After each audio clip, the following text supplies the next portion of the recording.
Lit.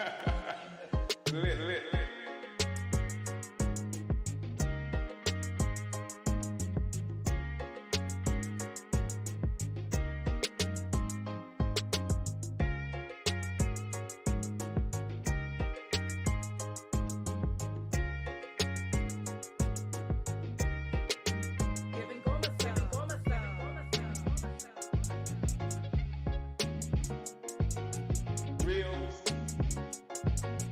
glide, lit.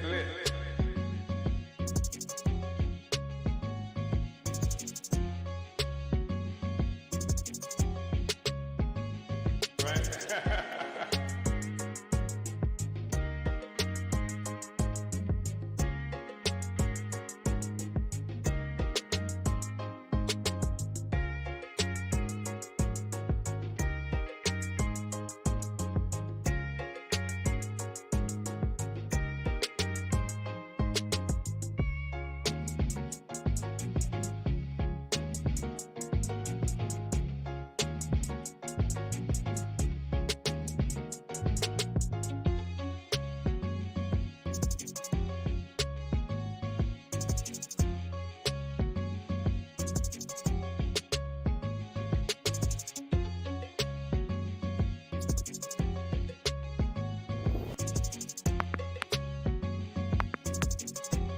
The revolution is lit.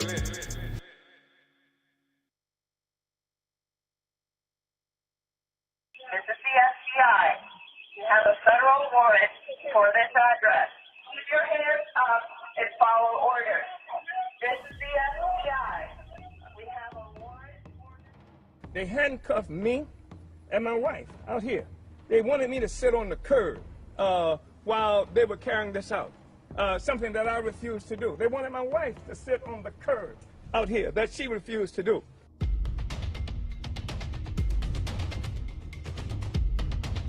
As I was coming out, this big old drone met me.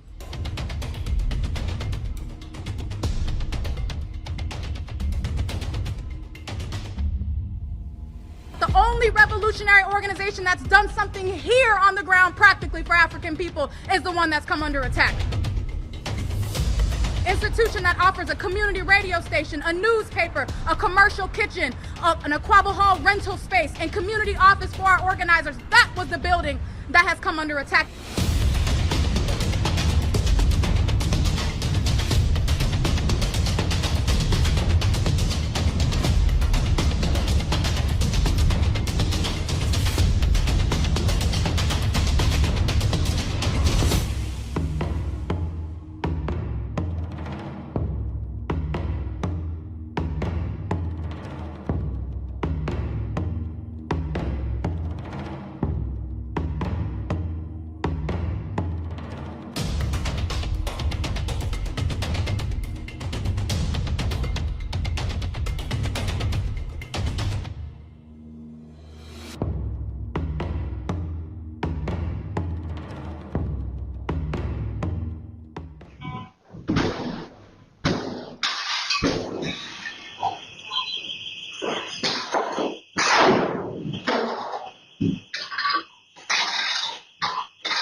You need a breach? What do you need?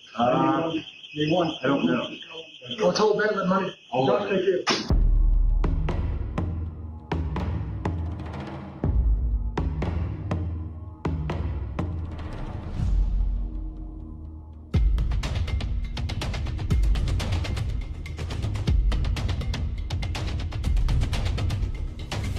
We will build a movement of white people that says hands off the Uhuru movement.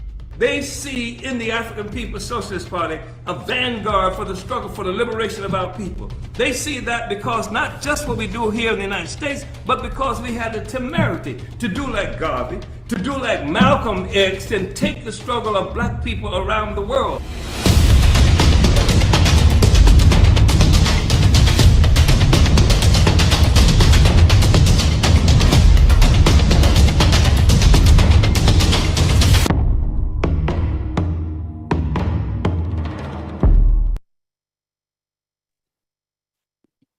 Uhuru comrades, and welcome to a special Omali Taught Me Sunday study serving as the African People's Socialist Party's Relentless Year-End Review webinar, where we will have the opportunity to hear from and talk to the leader of the International African Revolution, Chairman Omali Yeshitela, as well as special guest leaders in the anti-colonial liberation movement. We will discuss the state of the world, the FBI attacks against the APSP, to establish the context for the incredible victories and advancements of our party in 2022. We have an incredible program lined up for you that will go until 2 p.m. Eastern today. Before we get started, I encourage you to like and share this video and invite people to the event on Zoom for a closer experience by going over to tinyurl.com/relentlessrecap. It's an honor to open up this event with an overview from the leader of the African nation, the founder and leader of the African People's Socialist Party and Uhuru movement, Chairman Omali Yeshitela. Uhuru, Chairman. Thank you very much, Comrade Director Akile. And I'd like to thank all of the people who are operating the technical aspect of this, making this discussion that we're having, the study that we're doing possible. And welcome everyone. I want to send a special recognition to the brothers and sisters, members of our party, the Uhuru movement, in Africa in particular, many of whom are participating in this discussion study in groups. As you know, the infrastructure throughout Africa has been constantly undermined and underdeveloped to a point where it's often difficult. You know, electricity is often not available, despite the fact of the great capacity for producing electricity that Africa has provided and does continuously provide for Europe and North America and the entire European world.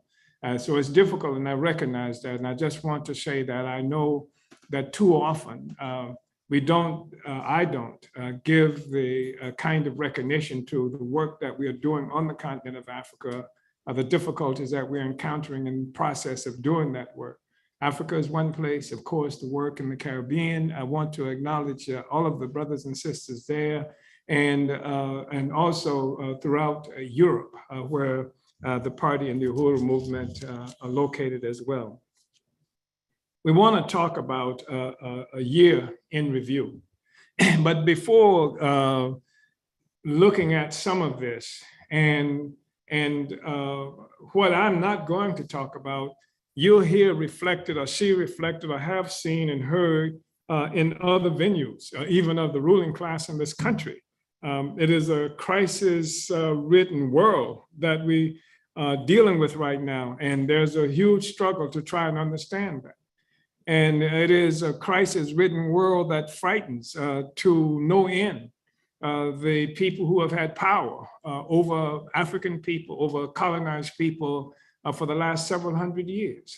They are terrified by this situation. That's one of the reasons that I'm speaking to you now from the Uhuru House here in St. Louis, Missouri, the city where the party came under vicious assault. And on July 29th, it's a frightened establishment that the same government that is funding and feeding an incredible war, indirect war that is waging against Russia. All kinds of horrible materials, war materials, tremendous amounts of resources, billions of dollars, a budget that was just recently put forward of several $1 trillion, and much of that going to feed the war machine that's engaged in this struggle against Russia right now. So obviously, to see that military force, and what I'm talking about is a military force that attacked the party Uhuru movement on July 29th of last year, with armored vehicles, with assault weapon toting, camouflaged, don, flakjack wearing military forces that call themselves the FBI. So this obviously is not a statement of strength and confidence by such a powerful country using even my resources, your resources, to carry out this raid against us. So it's a crisis-ridden situation that has frightened our enemies. When I say enemies in this instance, I mean the ones who are at the helm of a system that's responsible for the oppression and exploitation of Africans and colonized peoples around the world, and even for the exploitation that we find occurring within the colonized countries and populations themselves. It is a crisis-ridden situation. And so we see evidence of this on a regular basis, but it's not necessarily properly interpreted.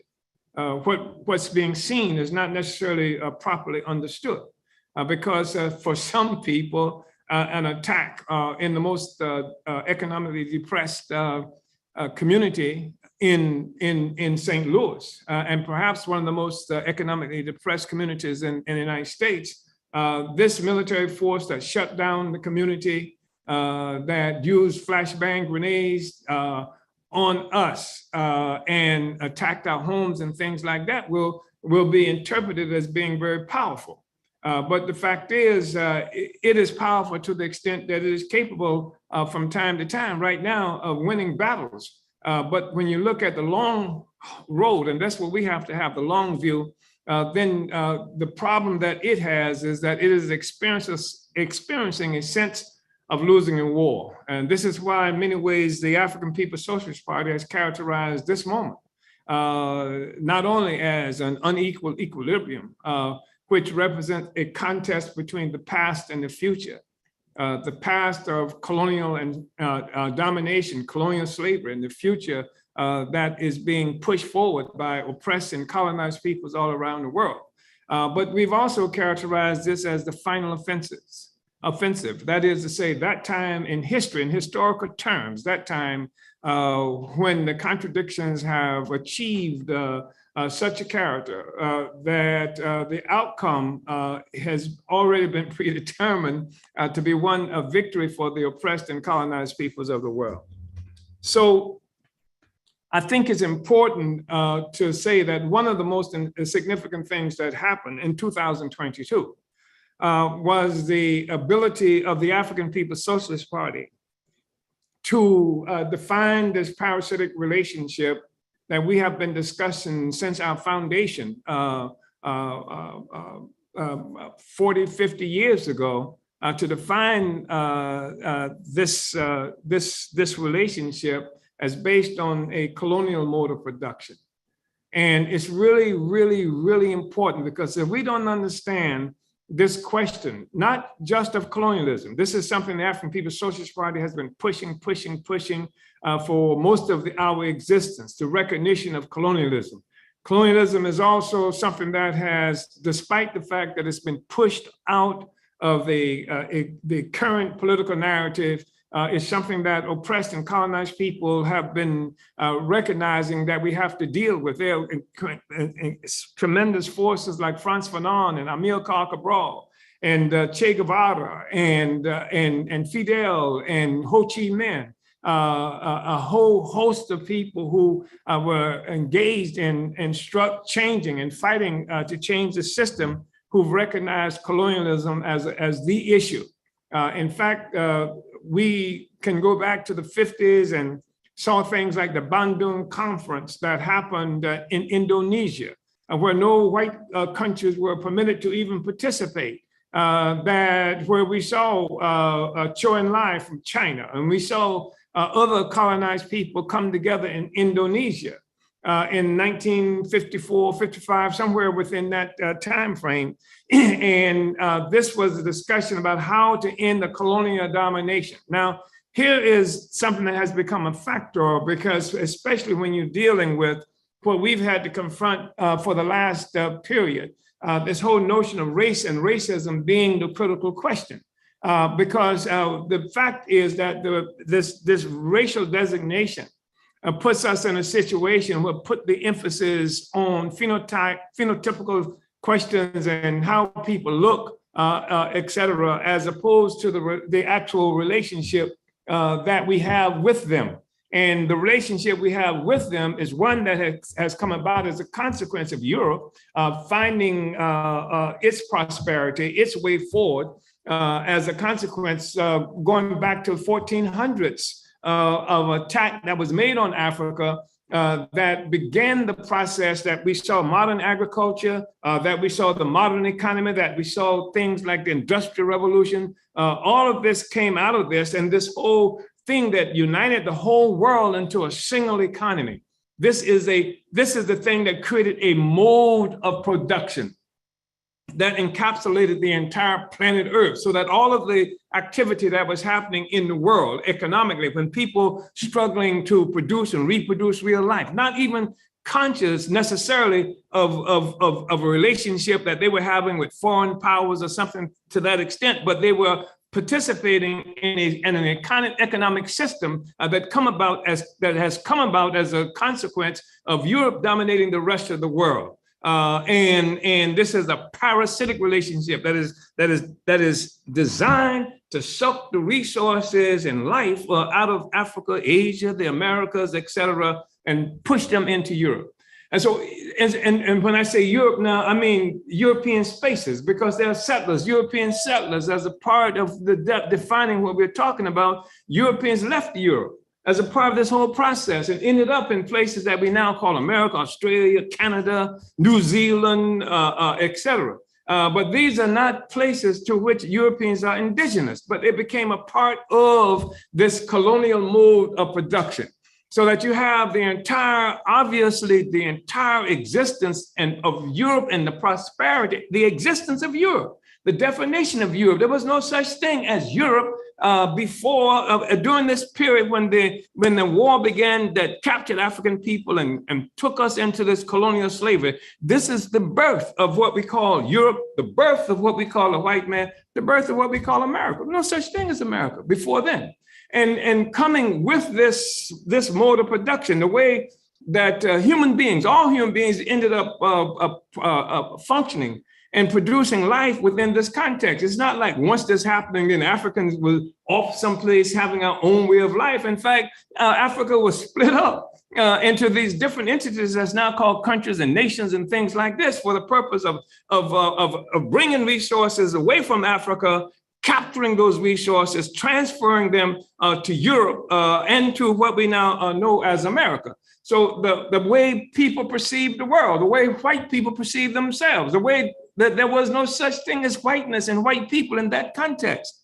And so the consciousness of most of the people we know owes itself to this relationship that we are talking about, because coming with this economic basis of society, there also is what is characterized as a superstructure. Marx talked about this. And we agree with Marx on this, because this superstructure is all the legal institutions that we're talking about, culture, the ideology, the explanation that the system gives for its existence as a part of a superstructure resting on a base of colonial slavery and the rest of that. And so this is the kind of world that we live in. We used to say a long time ago, even back in the Jomo era, back in the SNCC era, we understood that when you talk about how to make revolutionary transformation in the world, that the cornerstone to the entire social system was the colonial domination of African people, especially in the United States.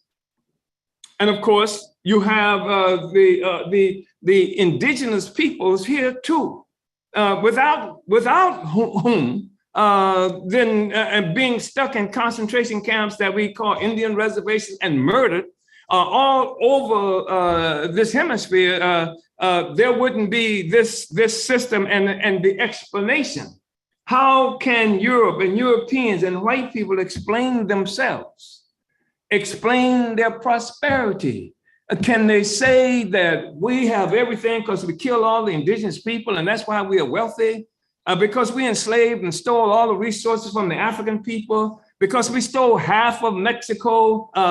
They don't say that. I mean, there was this guy, I think his name was Theodore Roosevelt, who was once the president, I think speaking of, perhaps he was speaking something subsequent to of Guam or something to that effect, and he said it's ours because we stole it fair and square. Well, they're not that honest anymore in terms of how the wealth and came to be consolidated and concentrated in Europe. And think about this: when you look at Europe, you are looking at a territory, what we call Europe right now. We're looking at a territory that is comparatively impoverished in terms of natural resources and what have you. When you look at where the natural resources are mostly concentrated, that's where you find most of the poverty. Most of the people are impoverished because Europe has left Europe and come to these places, stole the resources, including human resources. When I say human resources, I'm not just talking about people who were enslaved on plantations and things like this, which became the origin of modern agriculture. I say modern. What I mean is contemporary agriculture system that has emerged subsequent to colonial slavery. This is the kind of relationship that we're looking at, and the explanations that we see for what exists today stems from that. So I just think it's really important for us to understand that. When we understand that, and I'm trying to remember, Karl Marx made some pretty significant statements, and when he said that in terms of explaining how Europe the most progressive Europeans came to explain this world that we live in, or what they characterize as this mode of production, as capitalism. The most progressive Europeans talk about capitalism. Even those who are not progressive characterize capitalism as more or less the mode of production. They may not speak of mode of production, but they talk about capitalism as a natural kind of thing that exists in the world today. But the question has always been, where did it come from? Where did it come from? Did God or Jesus or Allah, somebody bestow upon white people, Europeans, all the bounty of the world? Is this some kind of cornucopia that has come as a consequence to white people as a consequence of being white? Where the hell did it come from? Because the explanation up to now has been, yes, that's the reason. The whiteness is what brought it to us. The whiteness is what gave everything to us, etc. This is the superstructure that we're talking about. The ideas, the philosophy, the ideology that accompanies an economic system based on colonial slavery that has united the entire world. In fact, the entire world gets taught that, not just Europe, not just what we call white people. The entire world gets taught that this is the basis of all the wealth being concentrated in Europe and among white people, and the poverty among the rest of us, despite the fact that everything that Europe has that makes them rich and makes them wealthy comes from where the colonized peoples of the world. Isn't that something? That's the kind of reality that we're looking at. That's an objective reality, and that we're confronted with. So Marx has to explain this. Adam Smith, who was the one who has been characterized as being a most influential economist explaining capitalism and the value of capitalism, etc., talked also about this primitive accumulation, calling it by another name. But what Marx said in terms of how we understand the economy that's been characterized as capitalist economy, because he says that, and if you listen carefully, what you'll hear is Marx is explaining the wealth of white people. He's not saying white people, he talks about Europe. He says that what they characterize at this time as wage slavery. Where the hell would they call it wage slavery? That's people who work for a job, who work for a living, who get paid for what they do. They characterize it as wage slavery. And they call it wage slavery because they were speaking of the relationship that this thing that white people were doing to what was happening to African people. Said wage slavery, Marx said, required as a pedestal, slavery pure and simple. Wage slavery in Europe required as a pedestal, slavery pure and simple in the New World. And the New World, of course, was the Americas, where they were looting and destroying, lives and taking resources and putting indigenous people in mines, bringing up silver and gold and all these things, cutting off the tops of the heads of indigenous people that they call scalping and what have you as bounty that would be collected to show that the indigenous people were being exterminated in this territory. Wage slavery in Europe required as a pedestal slavery pure and simple in the New World. When he talked about wage slavery, he's talking about actually the functioning, the capitalist function. The functioning of capitalism that produced wage slavery. And we're talking about wage slaves, you're talking about what? The working people. Wage slavery required in Europe, required as a pedestal slavery pure and simple in the New World. And so what he's saying is that the capitalist system, including white workers, right? The so-called white workers that came into existence, owe their existence to this pedestal of slavery pure and simple. To what happened to me? He talked about this, he called this primitive accumulation. He characterized primitive accumulation as a starting point. He says that it was turning Africa into a warren for the commercial of black skins. He talked about what it meant in terms of East India, the people of India, colonialism all over again. He talked about how it had to do with the so-called Opium War in China that turned China into a nation of junkies by the British, who made war 1841-42. England made a war with China to force them to take opium from England that they were getting from someplace else, right? Because they wanted the tea from China. You've heard it. This reference of so much tea in China and what have you, right? It has its origin there. And so he's talking about a system that comes from this relationship of colonialism. He don't call it colonialism. He calls it a primitive accumulation, the starting point. This is where the capitalist system began, he said. And he said it has the same significance. It has a significance in political economy that is the equivalence of original sin in theology. The original sin, you just heard Joe Biden talk about original sin when he was speaking to 49 so-called heads of state from Africa, right? In terms of the crimes that America has committed. Now, the basic point that I'm trying to make here is that the entire system that has been defined as capitalism, and the definition of capitalism, we get this definition of capitalism as Europeans explaining what the contest and contradiction that exists in Europe, among Europe, and between Europeans. That's where this definition arises. But all of this rests upon a pedestal of colonialism. Can you imagine the existence of capitalism without this land that we're sitting on now, which is a part of the primitive accumulation of capital? Can you imagine the existence of capitalism without Africa and what they have done and continue to do in Africa? It's impossible to even imagine that.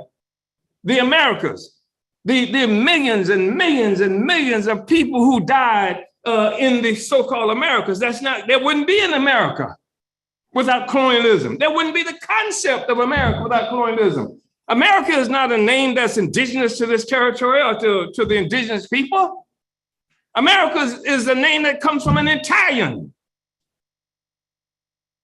So that's the fundamental point that I wanted to make, that the whole thing, the entire system rests upon this foundation of the enslavement, of colonial enslavement of the masses of the peoples of the world. It is the basis of what we talk about, a colonial mode of production. It was a colonial mode of production, how the production of all of the resources collectively are tied to this process of parasitism that shifts resources from Africa and from African people. When I say Africa, we are talking about African people. African people are everywhere in North St. Louis, where I'm currently located and where the FBI found it necessary to attack Black people again. And why do they have to attack Black people? Look at the struggle for communism, socialism. The first evidence of significant movement in that direction, I'm not talking about Paris, because the so-called Paris Commune. You can talk about the Paris Commune if we want to, but if you talk about the Paris Commune, look at what happened after the Paris Commune was crushed. And then the people were, many of them were sent into exile into, where is this area in the Pacific that I'm thinking about now? Caledonia? Yeah, Caledonia.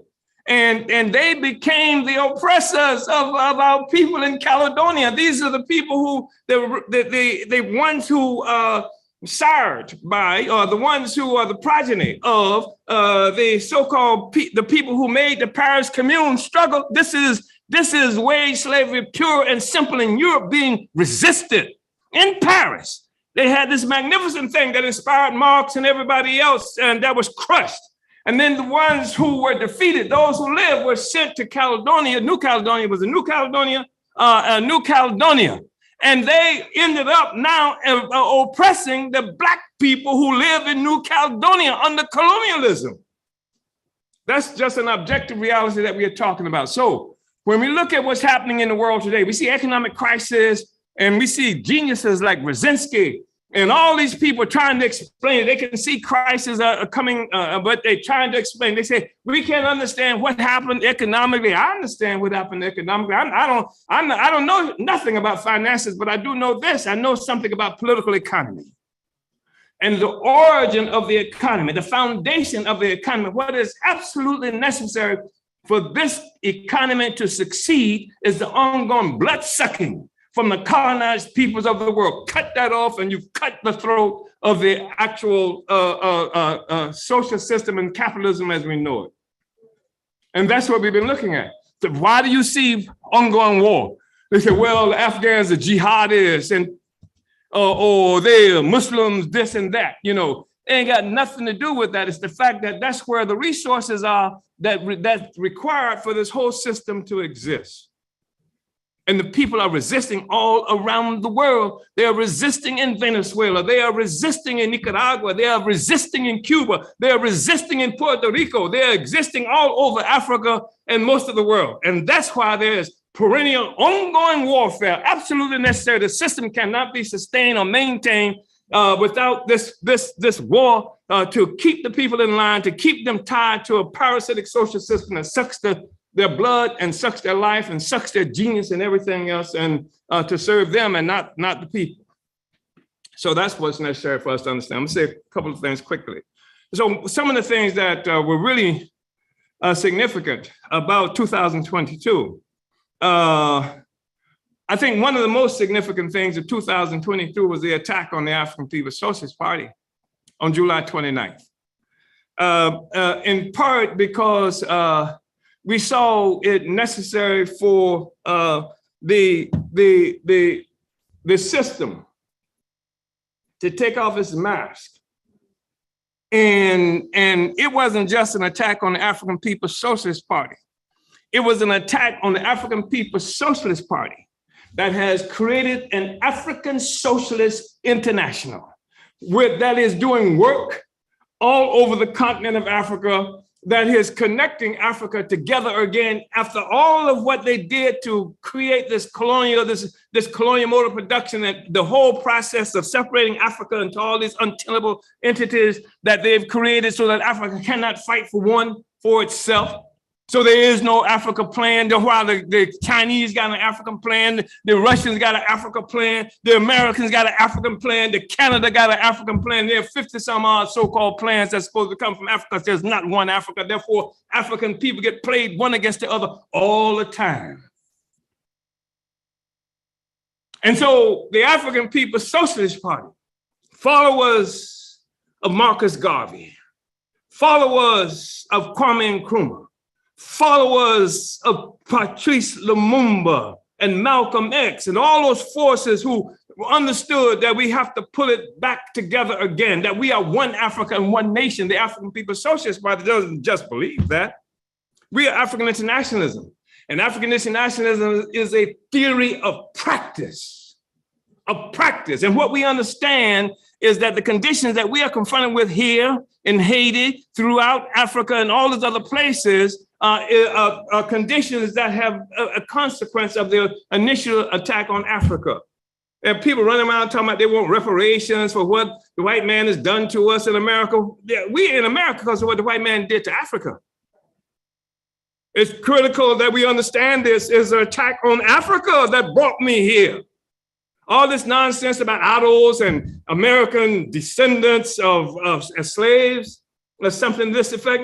America, the descendants of slaves, I don't know who the hell that is, because we are descendants of free people from Africa who were enslaved. And I think that's fundamental for us to understand.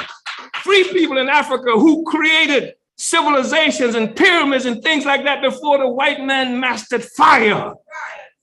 That's who we are. And I think it's really important for us to understand that. Otherwise, you fall into this trap of trying to find a better plantation. And we are not looking for plantations. We want to liberate the plantations and do this in solidarity with all the other people who we understand constitute this colonial pedestal upon which the whole rotten edifice rests. And so we saw, really important things like Sundiata Acoli, like Albert Woodfox from the Angola Three, who himself had been, member of the Black Panther Party, and there are others, Mutula Shakur, and then there's Assata Shakur. I mean, these are the most incredible. I cannot overstate the heroism of these men and women who saw the question of freedom being more about people being more important than anything, even than their own lives. And you're talking about a government. You remember this is the same social system when they were defeated in Haiti and they tricked one of the greatest generals that we heard of, Toussaint Louverture, to come and meet with them on a ship. And then when he got on the ship to have this meeting to deal with the peace and whatever, they sailed away and took him to France. And they put him in a prison where they froze him to death. There was a prison on the mountaintop that froze him to death. And we see this over and over and over again. That's what they want to do with me. That's what they want to do with our folk who they arrested on July 29th. That's what they did. Look at Sundiata Acoli. You don't know Sundiata. I know Sundiata Acoli. This man, physically small in stature, but with the courage and presence of a giant. I mean, in a literal sense of the word, And they kept him in prison. And Mutula Shakur, a white man told him, the judge, that we'll release him when we think he's dying. Look at Comrade Mumia Abu Jamal, locked up in prison. Here, we're living at a time where where this guy Biden talks about the original sin, quoting Marx and me. The original sin that America is guilty of. And who were the ones who were cleansing the sin? But Mumia, but Assata, but the Black Panther Party, but the Black Liberation Army. For those of us who fought for freedom, we were cleansing this country of the sin while Joe Biden was working in the 1970s, promoting segregation. He is the one who was the vanguard for the white liberals. They talk about how Biden is the one who made it possible for the white liberals to be against so what they call integration, which is what many of y'all wanted. Right? So these are the heroes, and this is the struggle we're involved in. I'm just going to say this, that their stuff is falling apart. That's why they're making war against everybody. That's why they're making war against the African People's Socialist Party. We're getting it together. Africans around the world are uniting again to be able to achieve our absolute requirement for liberation and for being able to not just have some freedom in some abstract concept, but the ability to feed, clothe, and house ourselves in the best possible circumstances, taking our resources that's taken from us to build wars and to build nuclear weapons and to destroy the climate, to take it back and to use it for the betterment of humanity and the betterment of Africa, so that no poor child, so that an African child can really aspire to be anything, like Marcus Garvey said, up you mighty race. What do you say? You can achieve what you will. And that needs to be in the brain of every African. And that's why these institutions that we've created in African People's Socialist Party is so important. That's why Black Power Blueprint is so important, because an African child seeing this basketball court, not having to play in the streets with a bicycle rim attached to some contraption, dodging cars to play basketball, not having to walk down the streets and see houses look like they've been bombed out because African people here in St. Louis, after having taken this land in the Missouri, in the so-called, what does it characterize, this Missouri Purchase that initiated by Thomas Jefferson when Napoleon and France couldn't hold this territory anymore because of the defeat of the French military by African people in Haiti. And so the indigenous people lose everything, and now here we are in St. Louis. Where's St. Louis? Where's that name come from? That's not indigenous. Can somebody say, St. Louis, St. Louis? Where the hell does St. Louis come from? And I doubt if Louis was saintly at all.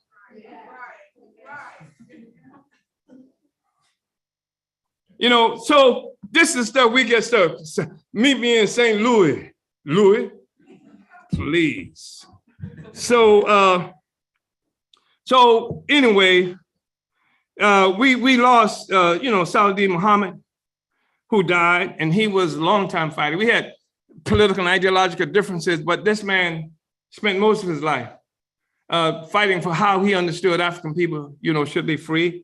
We lost Zena Crenshaw, Dr. Zena Crenshaw, who was a lawyer who worked with the Louisiana United International, a magnificent organization down in Louisiana that's taken on the state of Louisiana in this incredible way under the leadership of Comrade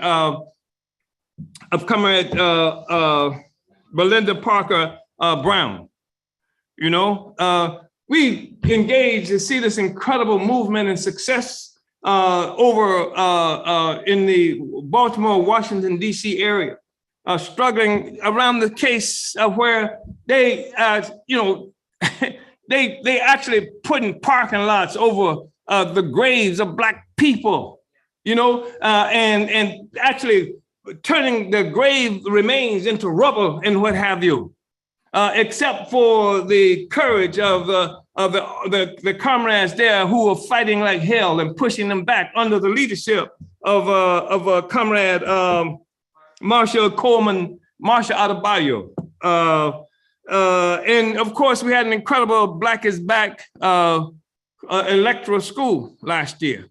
Incredible electoral school. We've been doing this for a while now, and that was important. The 50th anniversary of the African People's Socialist Party was last year as well.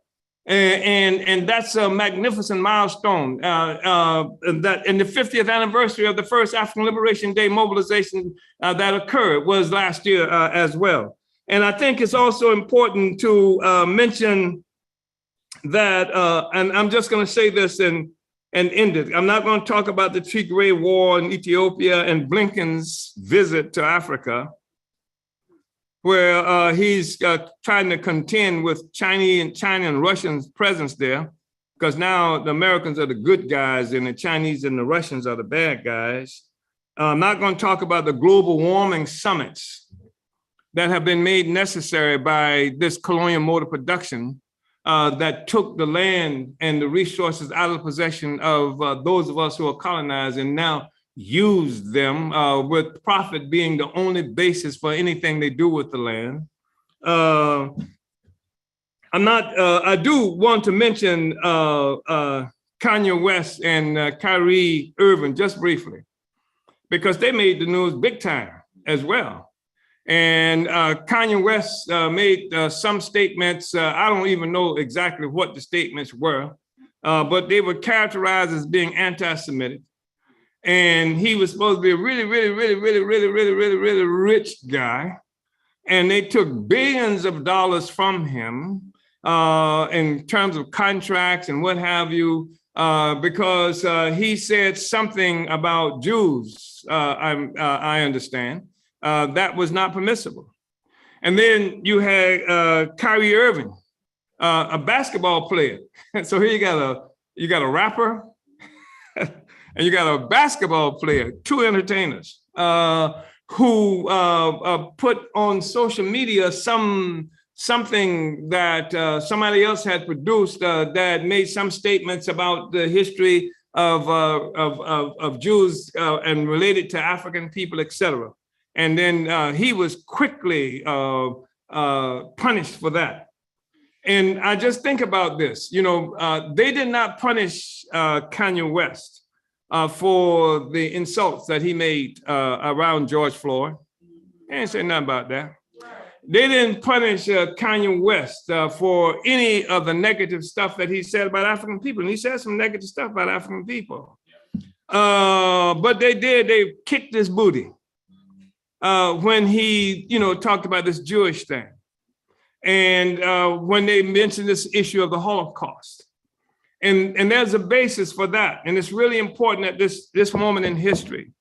And I didn't mention the dead Pope.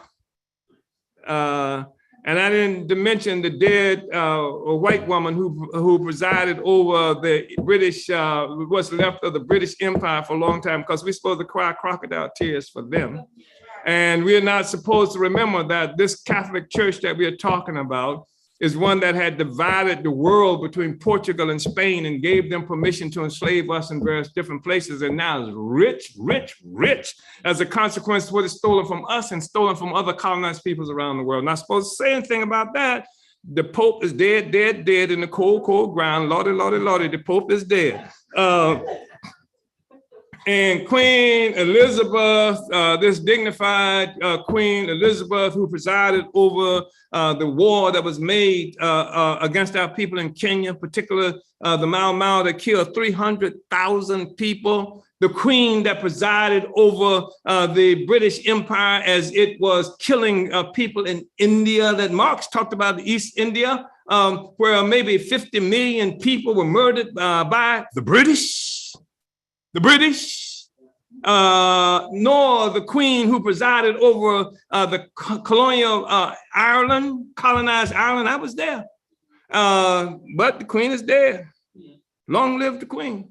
So these are remarkable periods too, because they punctuate the end of an era where we see the emergence of the colonial mode of production coming out of feudal Europe. One of the things that you understand about a mode of production is that we're talking about how the society gets what it requires to live and exist, and the ideas that come from that. There was a French, the Protestant Revolution came as a part of the war that was being made against the Pope. And this was the anti-colonial part of the anti-colonial war, the Catholic Church, where the only way you can get out of purgatory, I mean, some people don't know what purgatory is, but purgatory is like being black in America. You neither this nor that, right? And so purgatory is, according to the Catholics, you die. And you don't go straight to hell or you don't go straight to heaven. You're just in this place right now, a matter of a certain kind of suspension.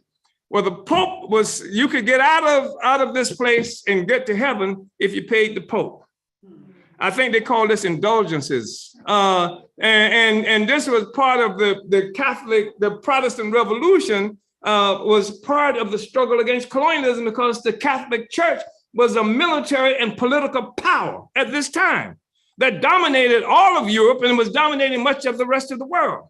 And so part of the struggle happened, and you talk about the ideas, the philosophy of the feudal philosophy revolved around Christianity, the Christian church, Catholicism, and the power of the Catholics, the divine right of kings. That's why I love this one statement from this French poet. Y'all have heard this French philosopher. Y'all heard me say it over and over again. And I say it all the time because I love it so much. And who said, as a part of this whole struggle, that man should never be free until the last king has been strangled with the entrails or the intestines of the last priest. Anyway, that's another story. That's another story. But this whole thing about Kanye and Kyrie, because this Holocaust issue is something that's being used as a hammer, especially against Africans and other colonized people. Because what the colonizer has done is determined that the biggest crime that's ever been committed in humanity is the one that white people committed against white people. That's where the term genocide comes from. Not for what Leopold did in Congo, where maybe 15 million people died. Not because of what happened to Africa and all the African people who died in the process of being brought and enslaved here. Not what happened to the indigenous people that makes it impossible for you to easily see one walking down the streets in St. Louis or any other place in this country. But what white people did to white people. And that's really critical. And that takes us back to the whole question of the colonial mode of production being the starting point, being the fundamental thing, the foundation that this whole thing rests upon, because it wasn't colonialism. It was what white people did to white people. It was the Holocaust. So I've said enough. I know I've overtalked it. And I'm going to retreat now, Comrade Sister Akile. And you have to really struggle to make me disciplined. Uhuru. Chairman. Well, it's really hard when you're hitting us like this. It's like we can't stop because it's so profound. But I just really want to appreciate this incredible overview. I'm not on the ground in St. Louis, but I can only imagine what that's like to just experience that in person. But really want to salute your incredible presentation, open up this discussion, and it sets us up for this first panel, actually, which features some heavy hitters in the whole anti-colonial struggle today. And this panel is themed Growing Resistance, Deepening Crisis, and it will feature the African Socialist International Secretary General Luwezi Kinshasa, the Director of Organization for Africa, Tafari Mugeri, the Universal African Peoples Organization's President General Zaki Baruti, New York City Councilman Charles Barron, the Undersecretary for Union do Barrio, Benjamin Prado, and St. Louis Alderman for Ward 18, Jesse Todd. So we're going to start in the order that was just given. So that's Comrade S.G. Luwezi to kick off this panel. Uhuru, Comrade S.G. Luwezi, and welcome to the Party's Year in Review.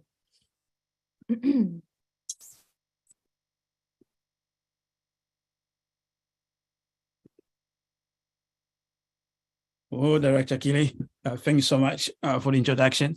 I just want to salute our Chairman, Omali Yeshitela, the leader of African Revolution and the leader of the African nation, because you got to remember what we call nations are just countries created by colonialism, but we want to build our own nation, a unified nation. And Chairman's been leading that work to build the new free and united African nation. And at the end of the year review is a significant event because it gives me opportunity to be with our comrades and particularly the distinguished panelists, which are here. I want to salute all of you, and I want to salute all Africans who have been supporting this movement around the world, particularly here in Europe, also in Africa, in the Caribbean, in the US. So this is a great event, a great moment, as Director Akile has said, for the simple reason that we are part of the crisis of colonialism. When I say we, African People's Socialist Party, African internationalism, we are part of the crisis. We are one of the main causes of the crisis of colonial capitalism. And when we say that, I'm fully aware that we are winning the war of ideas, the war to describe what's happening to us, the war to describe what's happening to the world, and also the war to win our people and our oppressed people, and also honest forces from the colonizing nations to correct solutions, to anti-colonial solutions. So that's why we print, for example, the Battling Spear newspaper. And last year we've been able to print the Battling Spear in bilingual, but it's French and English, and send copies to Africa. And it was just a great pleasure for us to see the comrades in Africa reading the Battling Spear, on the ground in Africa. So this is something we have to do more to be able to send Battling Spear everywhere throughout Africa, because we have to win, and we are winning, but we have to complete this victory for ideas, because we can then concentrate on a war of organization. You heard the chairman often mentioning the era of the final offensive. So we need to win the war of ideas and the war of organization. And I'm here in London, and it's not a good place to be, just not because of the weather, which is bad and things like that. But this place is in crisis. Just think about it. In a space of 30 days, maybe 2 months, I'm not really sure if it was 2 months or 1 month, they have to change the prime minister job 3 times. This is crisis. This a country that used to brag about, presiding over an empire upon which the sun never set. Now they have to change prime ministers in a matter of a month 3 times. And then the last prime minister or the current prime minister is not even from here. He has the face of the colonized people. He's from India. So neocolonialism, right in the center of power of the UK. That's profound crisis. You already know about Brexit, how they couldn't be in Brexit inside the EU anymore. So this is just, to tell everybody that the crisis is deep, is serious. If you look into debts of this country, Britain is in debt, France is in debt, Italy is in debt. You can't go to the bank when you're full in debt and get more credit from the bank. Or that bank, is not really a bank, or something's wrong with that bank that will lend someone who's deep in that money. And this gives you an idea of the crisis Europe, isn't it? And what keeps Europe going? Since we know they are in such deep debt, they are unsolvable. The debts are profound, but what keeps them going is colonialism that keeps them going. It's the plunder for Africa, the plunder for the Americas, and what they can plunder in Asia, because in Asia they're being pushed out to, in a serious way. Because when you look into Asia, at least 58% of trade that happens in Asia is between Asian countries. But when it comes to Africa, it's around 10%. So Africa is a place to plunder.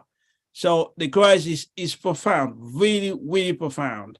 If you go to Africa, you look in France, because you can't talk about France without seeing what France is doing in Africa. Just this year, 2 ambassadors from France have been expelled. This is unheard of. You don't expel a French ambassador if you're president in so-called Africa, Francophone country. You will be overthrown. You will be assassinated. You will be killed. But it's happening now. And there is nothing France can really do. And people are calling for more actions against French imperialism, against French interests. You have mass demonstration in Burkina Faso, the country of Thomas Sankara, and the young officers who are in power now. They claim to be a continuity of Thomas Sankara. Time will tell, but they expelled the French ambassador. And Mali has done that before, maybe 4 months or 5 months early. And the masses in the rest of the countries in Africa, they are calling the government to follow suit, to do the same thing as in Mali and in Burkina Faso.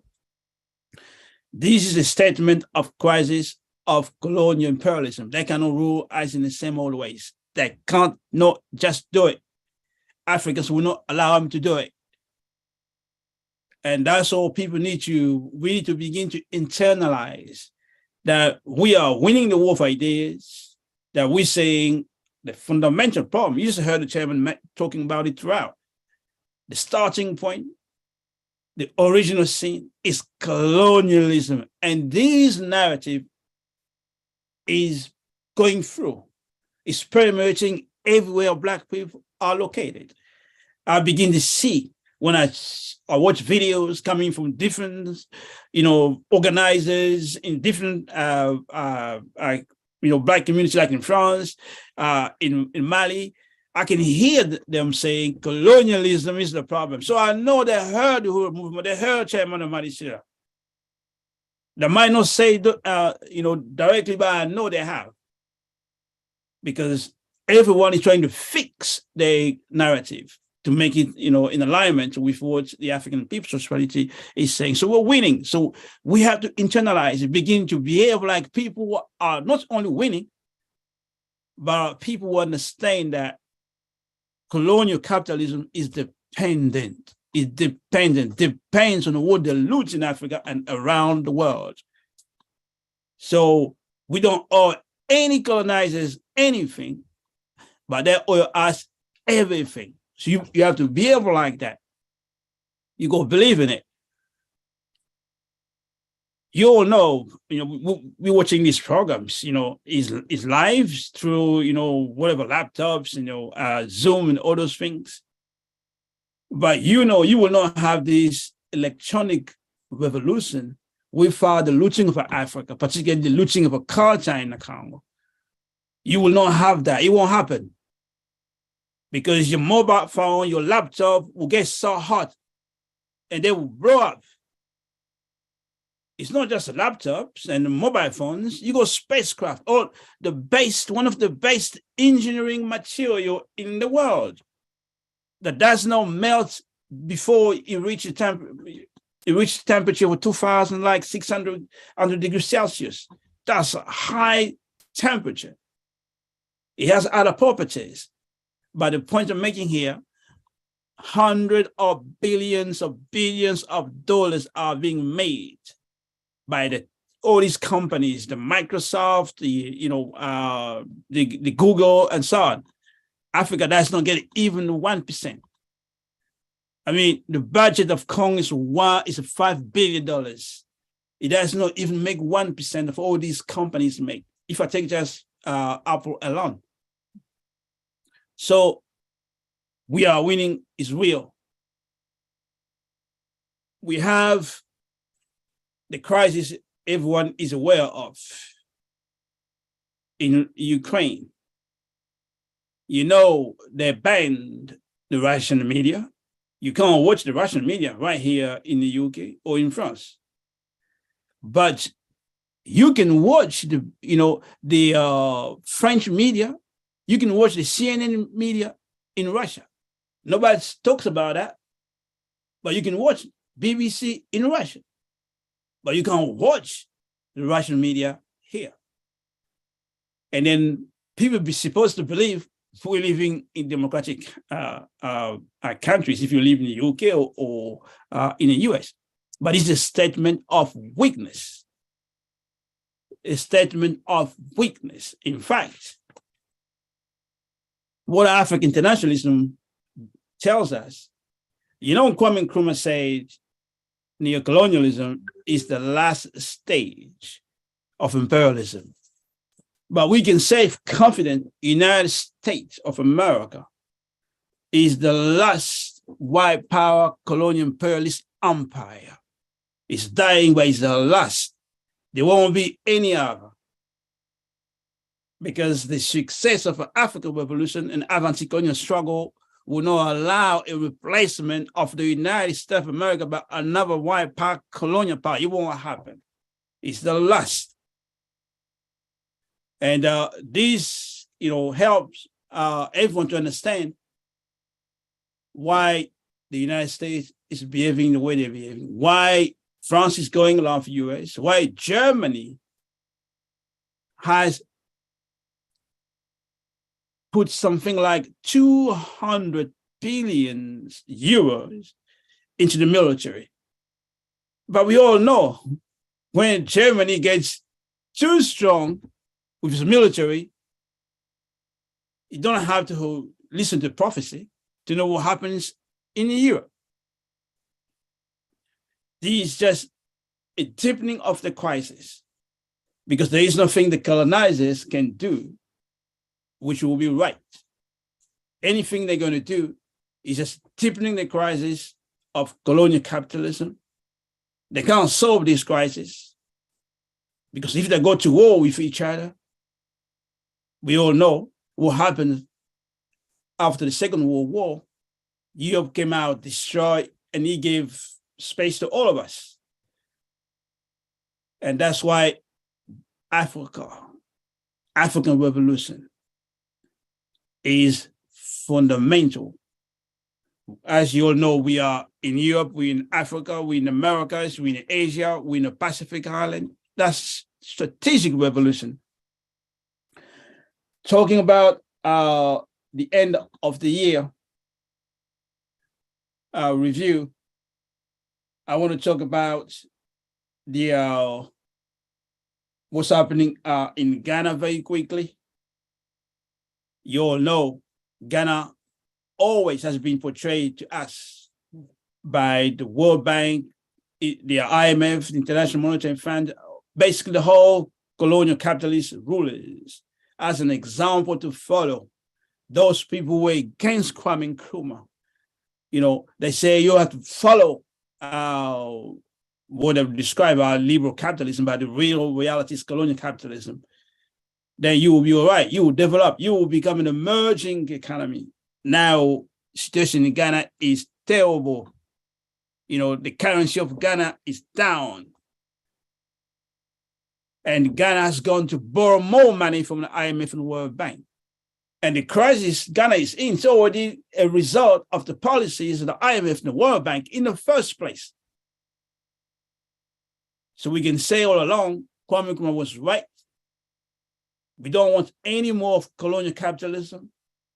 What we want to have in Ghana is a building of our revolutionary capacity. We want to resurrect Kwame Nkrumah. We have to deepen Kwame Nkrumah's vision. That's what African International represent, is a deepening, an advanced version of what Kwame Nkrumah, tried to do. That's the only way to go forward in Ghana, in the region. And also in terms of aspect that basically, marked at the world, I want to say the return of King Philip, the King of Belgium, to Congo. That was a disgrace for the grand nephew, I think he is, of Leopold II to get to Congo without putting the Belgian government on trial. That's not acceptable. Of course, he was able to go there because the colonialists are in power. He didn't go there for any reparations. He went there, the only thing he said, he has regrets for what his grand uncle did. And that was enough to be allowed to go to Congo. He also said he had the tooth of Patrice Lumumba. So this has to be returned to Congo. When the case of Patrice Lumumba is a case to put the Belgian government, the Belgian state on trial. So put the Belgian on trial, the Belgian state on trial for what Leopold II did, for what the Belgian did at Lumumba. You have at least two main reasons to put the Belgian state on trial. Of course, it didn't happen.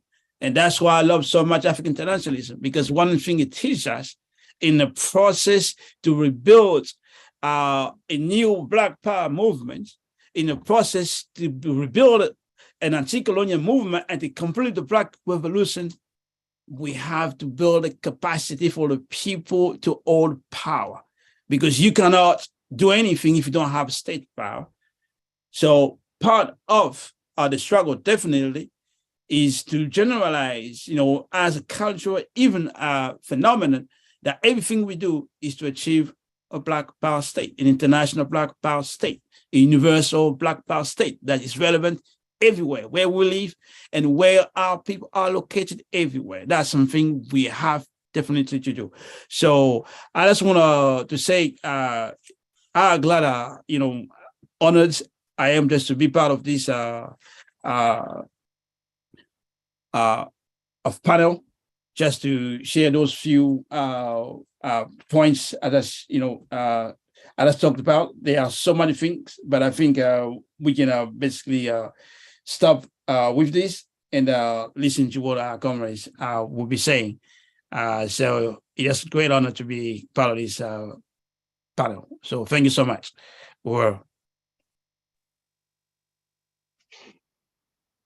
Uhuru. I think Uhuru S. Chiluezi, I want to salute you for that statement, incredible statement.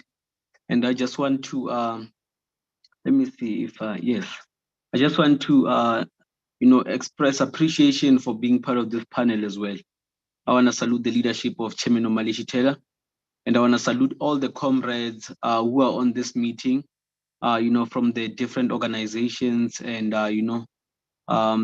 who are struggling against this whole social system that's responsible for the great suffering of human beings in the world.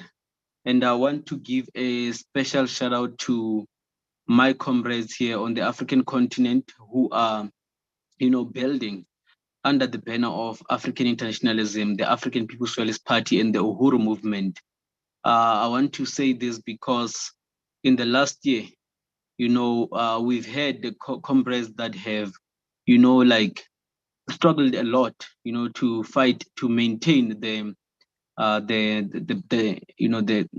struggle, carrying out, projects, campaigns of the African People's Socialist Party.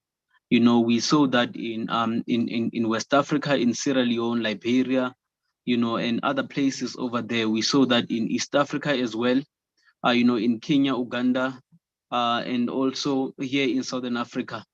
We are here in South Africa, and we also have comrades, in Namibia now. And I will speak about how we came to Namibia. We have Namibia, we have Botswana, we have Zambia, and we are going into Malawi as well, and Swaziland. These are members of the African People's Socialist Party that have, pledged, to say that they will, build this revolutionary movement here on the continent. And, this is happening because African people, have the desire to be free, just like any other human being, in the world. African people have that desire to be free. And that's why you find that a lot of us are in all sorts of organizations throughout the continent. There are thousands of organizations that, put themselves out there in the name of fighting for African people to be free.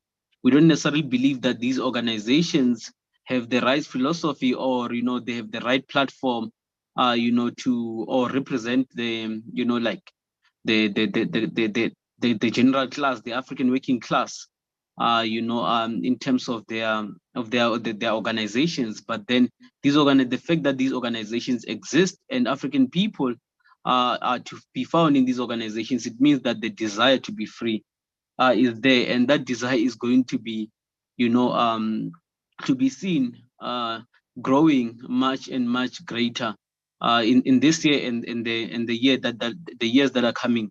The reason for that partly is because of this crisis that we are talking about in Africa, and comrades. The crisis of this social system keeps on deepening. We are not in the same place that we were in maybe some 60 years ago, or in the 1960s, or even before the 1960s.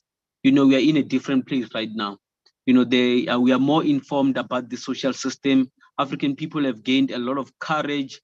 That's why you can even find people like maybe the Kanye West and the Kyrie, and all sorts of forces out there. We saw even in Britain during the funeral of this queen, someone went there and then they were demanding some type of reparation. This is part of what the struggle of resistance of African people has done.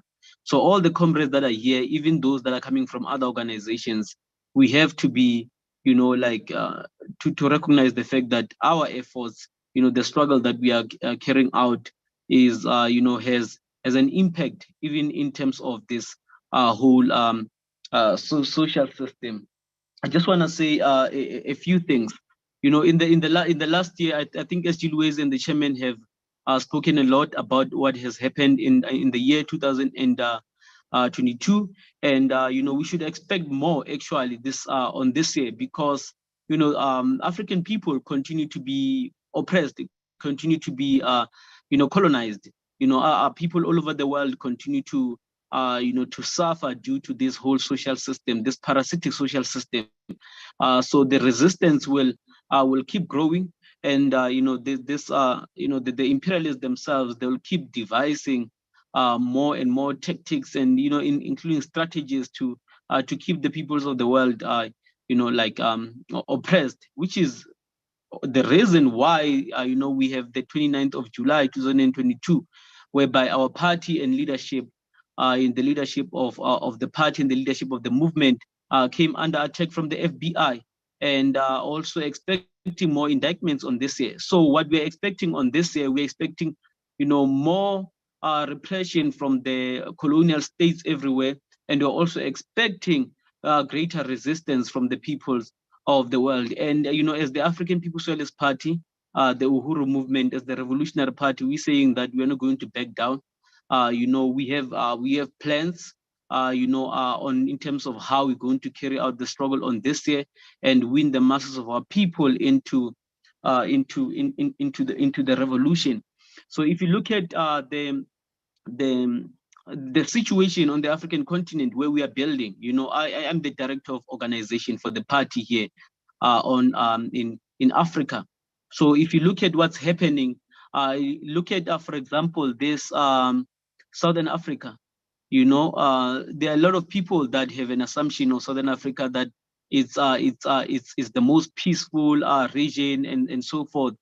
Because if you go maybe to Central Africa, West Africa, or even East Africa, you're gonna find in these militia groups, and then you're gonna find a lot of tension in terms of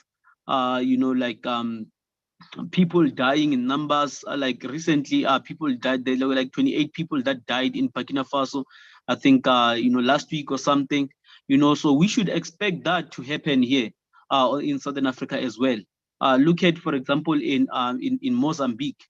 In Mozambique right now, you find that the whole so-called SADC region, the Southern Africa, development community of the neo-colonial states, concerned about what's happening in Mozambique. Because in Mozambique you're getting all these militia groups, that go out there and fight in the name of religion, but nonetheless fighting because African people are still oppressed. So what we need in Africa is to be able to recognize the fact that in order for African people to be free, we have to see ourselves as one people across the continent. We are not going to have some kind of South Africa solution. That has never worked for African people, and it's not going to work today, because the fact that South Africa exists, or Namibia or Congo or any of those things, is because of African people are oppressed, African people are colonized. This is part of dispersing the African nation so that they can effectively oppress us and loot our resources, and exploit our labor. And now it's even worse due to this whole process of neocolonialism. And I just want to say one thing about neocolonialism as well, especially now with the whole crisis of the social system. The neocolonialists, they know that they cannot, have the same type of posture that they had before, just to go out there to people and say, vote for me, or whatever the case may be. In order for them to be appealing, they recognize that they have to have some kind of anti-colonial tone with them. Look at what's happening in Central Africa and West Africa with the rejection of France, in Burkina Faso, including in Congo. You're seeing the Russian flag, all over these places. Is because, like African people are beginning to recognize that colonialism is the fundamental factor affecting African people. And the neo-colonialists are able to recognize themselves, even though they're fighting for a selfish class interest. Like we saw Ramaphosa last year with this whole COVID-19 thing, which we might get a resurgence of COVID-19 in Africa right now. Also, that's something we must anticipate as well. And Ramaphosa was saying that, like complaining over this hoarding of vaccines, that that the Europe and America should recognize that they have the capacity they have and the development they have as a consequence of what they have done to Africa. And Africa is impoverished because of, that type of relationship. I was like, something that I never expected a neocolonialist to say, but they have to say that now in order for them to be appealing to African people, because African people can, they like all the answers that the neocolonialists have given before, they don't conclude at all, and including so I think I'm going to end it there, comrades, because of time. But then I just want to say that African people have to be warned to the anti-colonial movement everywhere, all over the world, and then we have to keep on organizing, to destroy this whole social system. Because as much as it's in crisis, we have to chart the way forward in order for us to build a new world. So Uhuru. Uhuru, Director Tafari, thank you so much. This is Director Tafari, who is the National Director of Organization for the continent, Africa. And we're going to switch up the direction, the order for just a little bit, because we have Benjamin Prado on for a limited amount of time. So Comrade Benjamin from the Mexican Liberation Front of Unión do Barrio, want to welcome him to this discussion. Uhuru, comrade. Uhuru, comrades, salute to the African People's Socialist Party, to the chairman, to Secretary General Luizi, to everybody that made this,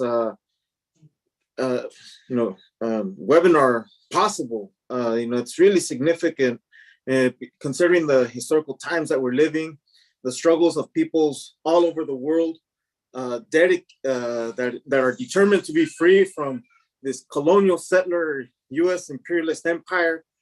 And, as Unión del Barrio, it's really important for us, especially as we prepare and get ready to, confront 2023 in our and building towards our 7th Congress and deepening our own unity so that we can come out, in a offensive footing to really oppose what is happening to not only us within the political borders, but people throughout the world, right? And 2022 was marked by significant advancements of the struggles of the colonized, oppressed peoples throughout the world, and particularly throughout the South, as we, engage with our comrades from the South, south of this U.S. militarily imposed border, throughout the Nuestra America. We see how the challenges against the colonial policy of the Monroe Doctrine is being challenged openly by the Bolivarian Alliance of the Peoples of Nuestra America, this really important alliance of socialist-oriented governments to win back and reclaim the resources that are rightfully ours. No longer will we tolerate the extraction of wealth that has, constituted a death sentence for the millions of people throughout this continent. In fact, we're already reaching nearly 1 billion people on this continent, Nuestra America. And we have to sum up the productive forces of working people throughout this continent to not only reclaim those resources, but also reclaim, our labor. So no longer can this parasitic country continue to, the U.S. parasitic country, continue to extract and use these natural resources at its own will. And we see that reflected in some of these policies of, whether it be growing gas prices or growing, natural gas or even gas prices going up and shooting up. But it's also really a reflection of the grotesque policy of putting the cost of, and the weight of this crisis on the backs of working people, because clearly the U.S. imperialists continue to want to make and maximize profits in their own interest, especially whether it be the corporations or even U.S. imperialism as its defender, right? Because, as Omali summed up in the front end, right, the massive amounts of resources that are being built to wage war all around the world also are being invested to wage war against us, right? And we see this on a daily basis, whether it be the colonial imperialist imposed border as the sharpest expression of the settler colonial violence against Mexicans, right? Whether it be in the form of border patrol, in the form of immigration and customs enforcement, persecuting us, putting us in the colonial prison industry, which forms part of the colonial mode of production. And this is really important and key because they see us as a threat. And it's the numeric numbers that we exist within the political borders as raza, as Mexicans, as people from throughout this continent, continue to grow, continue to exist, but yet we still lack that political power that is so necessary. And that's part of forming the consciousness. And this is where we made important gains within this 2022, is coming to the conclusion that we are our own liberators, right? And we've come to that conclusion long before, but we know that now new forces are coming into consciousness, new forces are getting organized, new forces are engaging against this colonial mode of production. And it is now, important to now build something that has not been built yet, right? And that's part of the assuming, our own role in this worldwide revolution, because it is, right? We form part of a continental struggle to reclaim those necessary resources. And we see, the function of war happening in our communities, whether it be in the form of the media wars, the disinformation, the misinformation, the attacks on important outlets such as Telesur, whether it be taking them off of YouTube or even, attacking their English channel on the different social media platforms, recognizing that those social media platforms, are not ours. They're part of, including the imperialists. But the fact of the matter remains that people are getting organized. People are uniting now more than ever to really fight back. And we assume our responsibility as longtime allies of the African People's Socialist Party to really fight back and push back against the attacks on the African revolution, on the African people, on Chairman Omali Yeshitela and the Uhuru movement as a whole. And so, we maintain that position fundamentally, especially going into 2023, recognizing that an attack on one is an attack on all of us, right? Because if it's today, it's the comrades in the African People's Socialist Party, the Uhuru movement that are being attacked. And tomorrow we know that those attacks are still directed towards the oppressed and colonized people, including us, right? And to the degree that we become more organized, to the degree that we are being effective in the work that we're doing, we can expect these attacks, right? Even in the form of frivolous lawsuits and attacks that have taken place and that we're even dealing with today, right? They're meant to try to distract us, to try to strike fear into us, but we recognize and know, especially once we get a taste of freedom, that we cannot and will not be intimidated, that we will not relent from this, from our objective of building a struggle to tear down these colonial border walls, to unite our people throughout the continent, and to build a revolutionary process throughout this hemisphere. And that is what we have recognized as a necessity in order to kick off this boot of U.S. imperialism. And U.S. imperialism, when it's at its weakest, it's at its most violent. And we see that happening not only within the political borders, even within those two political imperialist parties, fighting amongst each other. But also, we know that when the beast is cornered, it's debilitated, that it will attack, and it will be used every violent means at its disposal to try to attack and erase our movements. But we know that history has showed and demonstrated that the peoples of the world will continue to fight back, right? That we will continue to deepen our relationships as colonized people, because we are more than they, right? We know that the large mass of humanity that wants to be free, that does not accept this sick, parasitic capitalist system, will continue to fight back against U.S. imperialism in all of its manifestations. So salute to the African People's Socialist Party, salute to Chairman Omali, the leadership, of the APSP and the Uhuru movement, we say hands off Uhuru. Thank you. Uhuru, Benjamin, hands off Africa, hands off Uhuru. Thank you so much for joining us. Thank you so much. And now we're going to turn it over back to St. Louis to hear from Comrade Zaki Baroudi of the Universal African People's Organization. And Comrade Zaki was among some of the first leaders in St. Louis to stand with the African People's Socialist Party following the raids that occurred on July 29th. So Uhuru, and salute to Comrade Brother Zaki. Okay, Uhuru. Also Black Power. Power to the people. And Assalamu alaikum. Let me just say it's indeed a pleasure to be amongst this very distinguished panelists as we review 2022. Before I begin my remarks, I just want to salute the spirits of Brother Muammar Gaddafi, Brother Kwame Nkrumah, Thomas Sankara, Samara Machel, Amilcar Cabral, Fidel Castro, the Honorable Marcus Garvey, Brother Malcolm X, Huey Newton, and so on and so on. I also just want to salute the great analysis that Brother Omali Yeshitela always present to the people as far as the historic analysis of colonialism and capitalism and imperialism.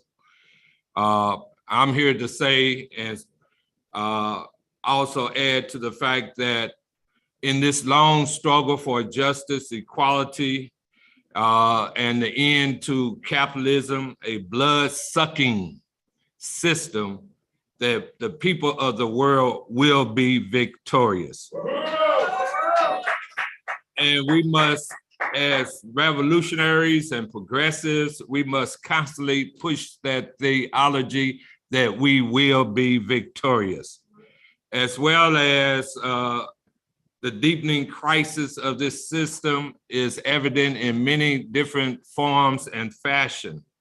As made mention, one of the forms and fashion is the recent resistance of many African countries to join the United States and NATO in condemning Russia in the situation with the Ukraine, to such an extent that a Negro congressman, I just had to call him Meeks, has proposed, and it may be passed right now, some type of legislation that would penalize people for being, or African countries for siding with Russia in essence.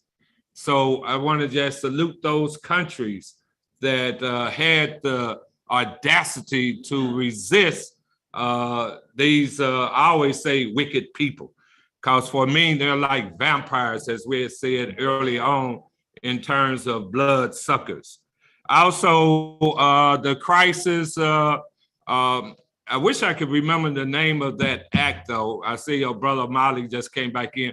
The act where this Negro was pushing Gregory Meeks, a penalty for anybody criticizing the United States NATO aggression against Russia. Do you remember that act?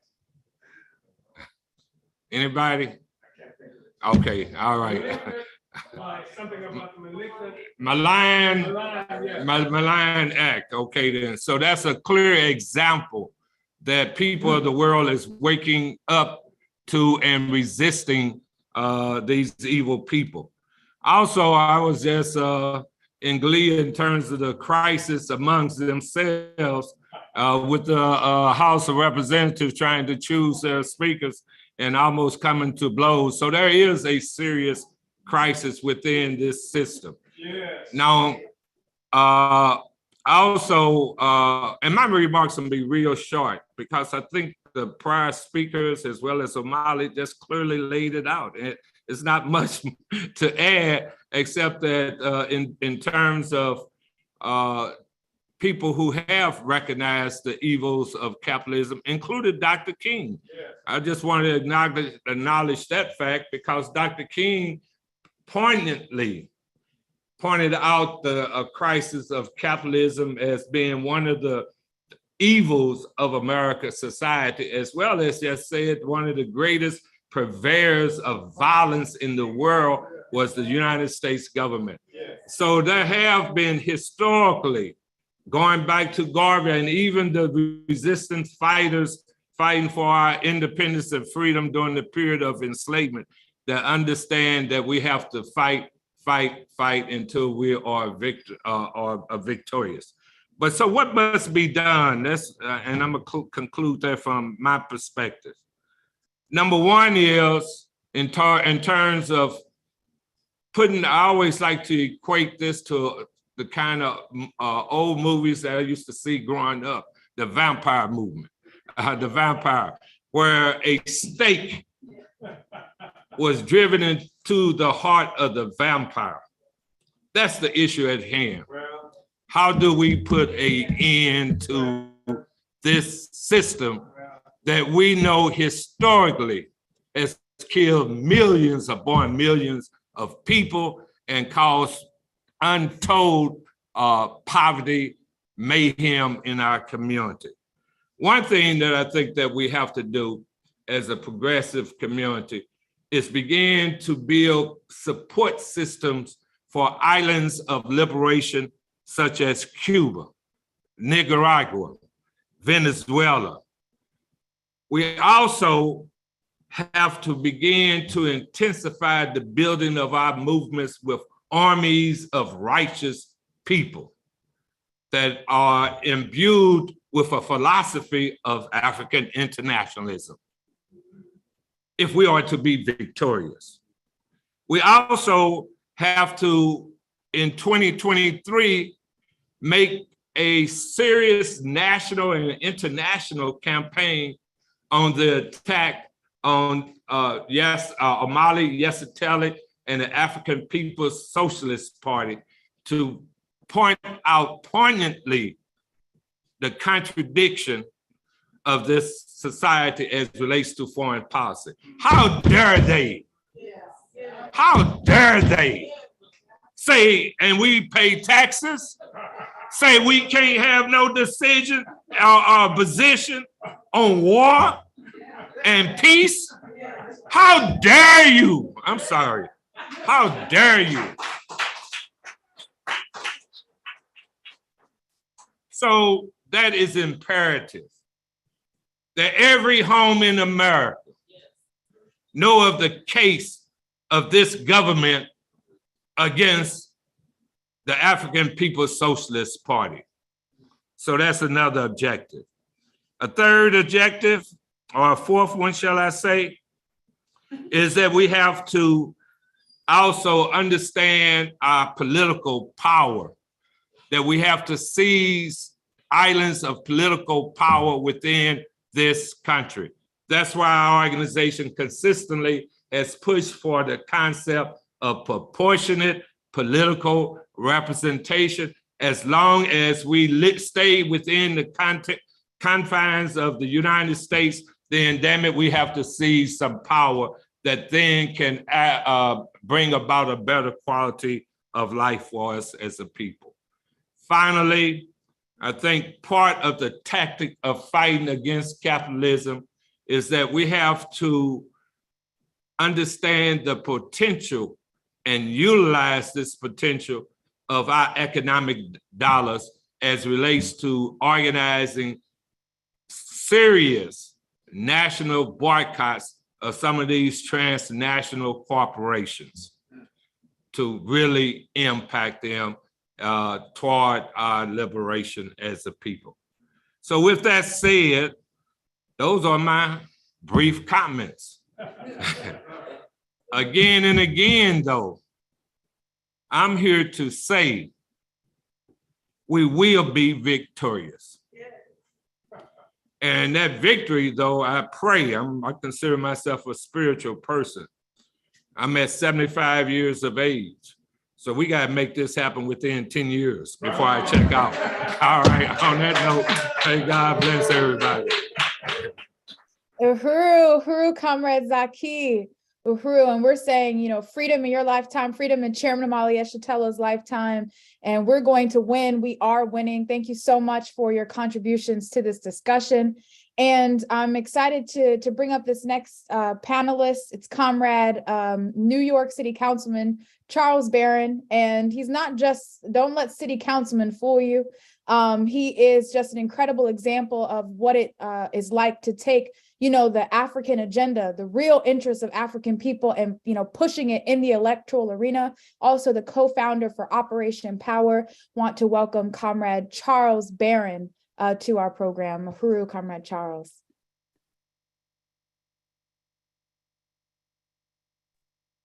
Uhuru, comrades, it's always a pleasure to be with you. It's always a pleasure to continue our support from Operation Power to the Uhuru movement, and particularly to the African People's Socialist Party.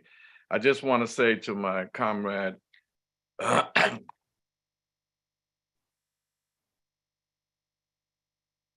says unable to start video. Oh, no, we can see you. Oh, okay. I just want to say that, you know, I was watching a film the other day with my queen, Inez Barron, and it was a film about a gangster, Lucky Louisiano. And it was interesting how the FBI, the CIA, the American government got him, this Italian gangster, murderer, drug dealer, out of jail to help them during World War II, because Japanese had bombed Pearl Harbor, and they solicited the help of a gangster. And here we have drugs throughout our community, mafia throughout our community. And what does the FBI do? Attack the Uhuru movement, freedom fighters, instead of using those resources that way. So we understand this is an extension of the COINTEL program. This is an extension of the counterintelligence of the FBI, in which they did in the 60s to the Black Panther Party, Martin Luther King, and anybody else who fought for freedom. But I want to talk more about the great year we've had and our relationship with the African People's Socialist Party and the Uhuru movement. We had a great year. So I want to highlight some of those things that I'm so proud to say that we did together. One of the highlights was when the African People's Socialist Party and the support movement, Penny Hess and the chairman, came to my beloved East New York. And we went on a tour of East New York, and we showed them that what we can extract from this system and maintain our revolutionary ideology and still get some material benefits. That was truly a exciting moment for all of us. We showed them the housing, the new schools. They met with Comrade A.T. Mitchell of our great organization in East New York, Man Up Inc. And Chairman spoke to the brothers and sisters of Man Up Inc. This was truly a highlight, because what we always try to do is to not just focus on constituent services, not just focus on the material benefits we get, but it has to be some kind of ideology, a revolutionary ideology applied to that. So it was good that we had the chairman there. And then we had owner Omali Yeshitela come to our Liberation Saturdays. Once a month, we always have a Liberation Saturday for Operation Power. We invite guests, we take on topics, and Ona came in and showed us how a socialist and cooperative economy could work. It was one of our higher attended sessions, and she just laid out all of the Black Power blueprint, all of the great things that was done. That was truly a highlight. Some of us are still talking about it to today. Then we had the chairman come by and talk about the Black roots, the Black road to socialism, and really break that down. That was another highly attended session where the chairman came and delivered, as he always masterfully does. So those kinds of relationships with the African People's Socialist Party, we're going to continue to foster, we're going to continue to grow it. Then we, as a movement, this last year has been incredible. You know, we come out of Brooklyn, New York. And just a little background on New York City. New York City has 8 million people. 2 million of those people in New York City are Africans. New York City has a city council of 51 people, and 15 of them are African. And it has a $104 billion city budget and a $220 billion state budget. I also was a part of the New York State Assembly, and so was my wife. We switched seats, and now my wife is enjoying grandmotherhood and still working on our campaign. We're running a campaign right now. We have to run for re-election as I speak. But we were able to say last year we had 4 major projects on affordable housing passed. And when we say affordable housing, we say affordable to the income level of the people in our community. Every community around us, we're in East New York, Bed-Stuy is gentrified, Harlem is gentrified, Canarsie is gentrified. All of the surrounding communities are gentrified because we have the biggest problem in New York is Black neo-colonial puppets of the Democratic Party.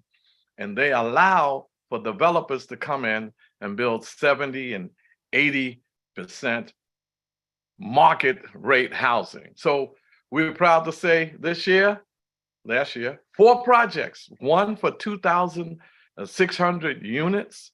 We call it Alafia Village. Alafia meaning peace in Yoruba. Some say it's Hausa, some say it's Muslim. We know it's African, but Alafia Village is what we named it. And it has 2,600 units of affordable housing for the people in our community. And 20% of them are set aside for the homeless and the formerly incarcerated and for our seniors. Major, major achievement. We have another 2,000 units of housing and 100 home ownership, all 100% affordable. Then we have 2 other 500 units of housing that came in. And because we're in that position, the Secretary General mentioned the importance of state power. The state and the city has the power to determine what projects will be built in your community. So because we're in it like that, they have to deal with the Black Panther. They have to deal with the revolutionary, whether they like it or not. And this is how we keep our place affordable. So we're very proud of those accomplishments, but we also want to say that we've accomplished the freedom of political prisoners. I've had a great opportunity to bring my son Jawanza to Atlanta when Mutulu was incarcerated in Atlanta and got to spend a couple of hours with him there. And so when he came out, we had great conversations. You know, his spirits is up. You know, Mutulu never focused on himself. He's always focusing on what we need to do in the movement. So we very, very honored to have spoken with him. Jalil Montakim, formerly known as Anthony Bottoms, he's out, and we were able to get the New York State Assembly, Black, Latino, and Asian Caucus to write a letter of support for him, and he's out. A letter of support for Herman Bell, he's out. A letter of support for Seth Hayes, and he got out, made his transition shortly thereafter. So we're very, very pleased with our work around political prisoners. And then for the first time in the entire history of the New York City State Assembly, we had a reparations bill passed out of the entire assembly, not just the committee. Now we got to get it through the Senate. And what I'm hearing is that because of the groundwork we've done, now I'm no longer there, I'm in the city council, that my bill is more than likely going to be passed by both houses in February. So some great accomplishments over the year. And this is why, you know, I feel that we're winning. And we talk about this often.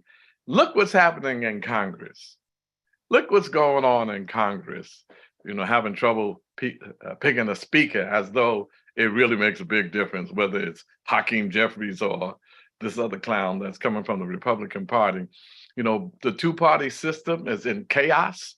It's going to even show more this year when they try to pass budgets and bills, when the right wing is getting more control. This is a sign of demise. This is a sign that they're in chaos. It's not fixable. They're not going to be able to redeem themselves from this. And the American masses is rising up all over the country. People are rising up all over the planet. People are rising up against imperialism and colonial capitalism.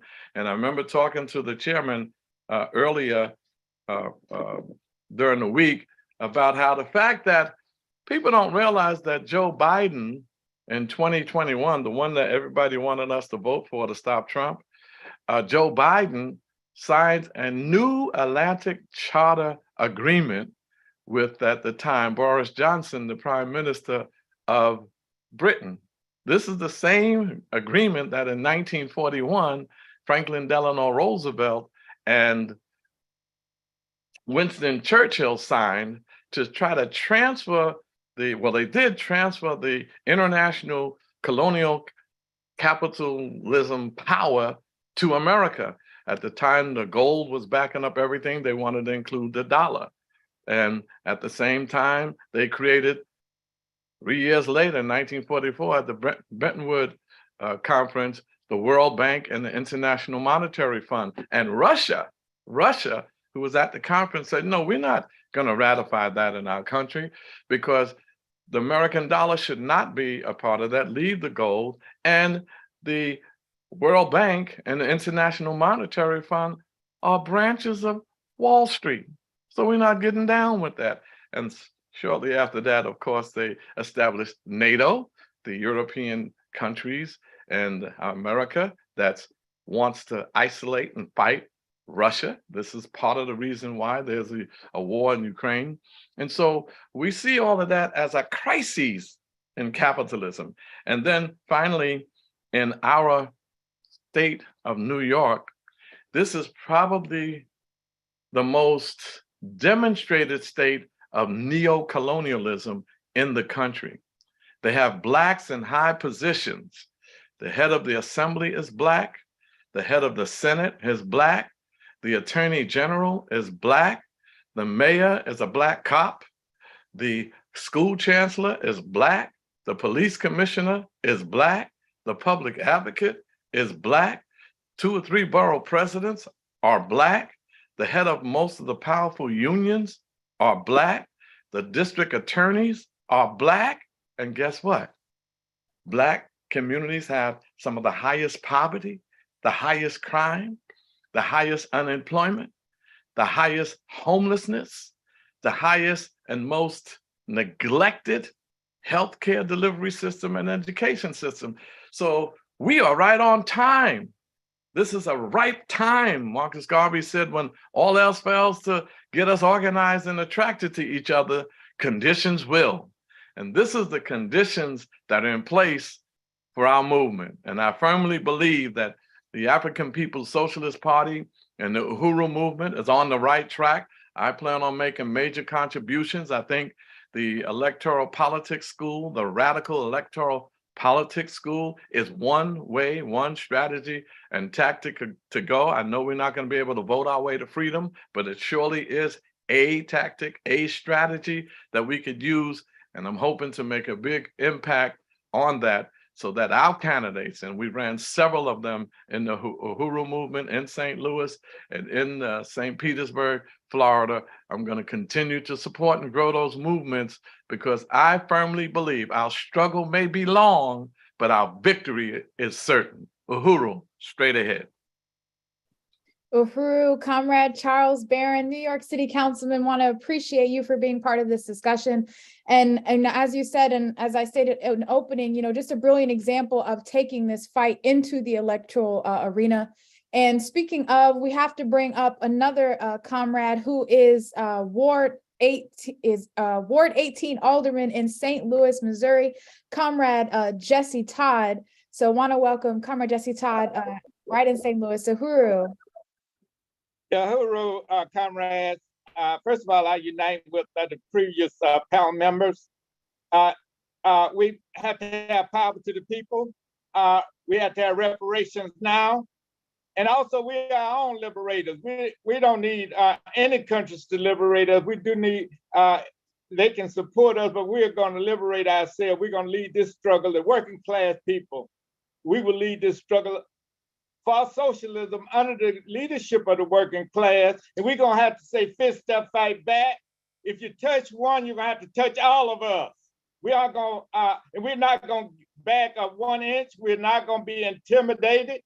Also, I would like to salute the chairman of Omali Yeshitela, DC owner Yeshitela, Director Achille, as well as the chairwoman Penny Hess and Chairman Jesse Nevers, also the members of the Uhuru movement, the African People's Socialist Party, members of the Solidarity Committees, and also our listeners today for taking their precious time out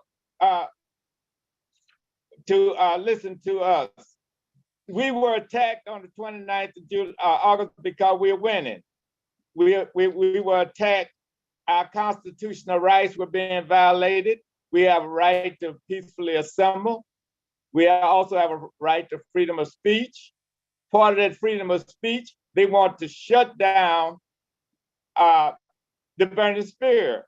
This is one of the independent organs, but Rudy got another one. But those are the only two that I know of and I'm familiar with in this country. And they want to shut down the Burning Spear so that we will only have the mass and the radio station of the Uhuru movement, so that we will only have the mostly the mainstream media. But they want to shut down the only working class that prioritizes unapologetically the working class, African working class that I know of in this country. There are the beautiful African newspapers that, as I said, Baruti has a wonderful paper, and there are probably others, but I'm saying the African working class, and I want to emphasize that, must lead this struggle.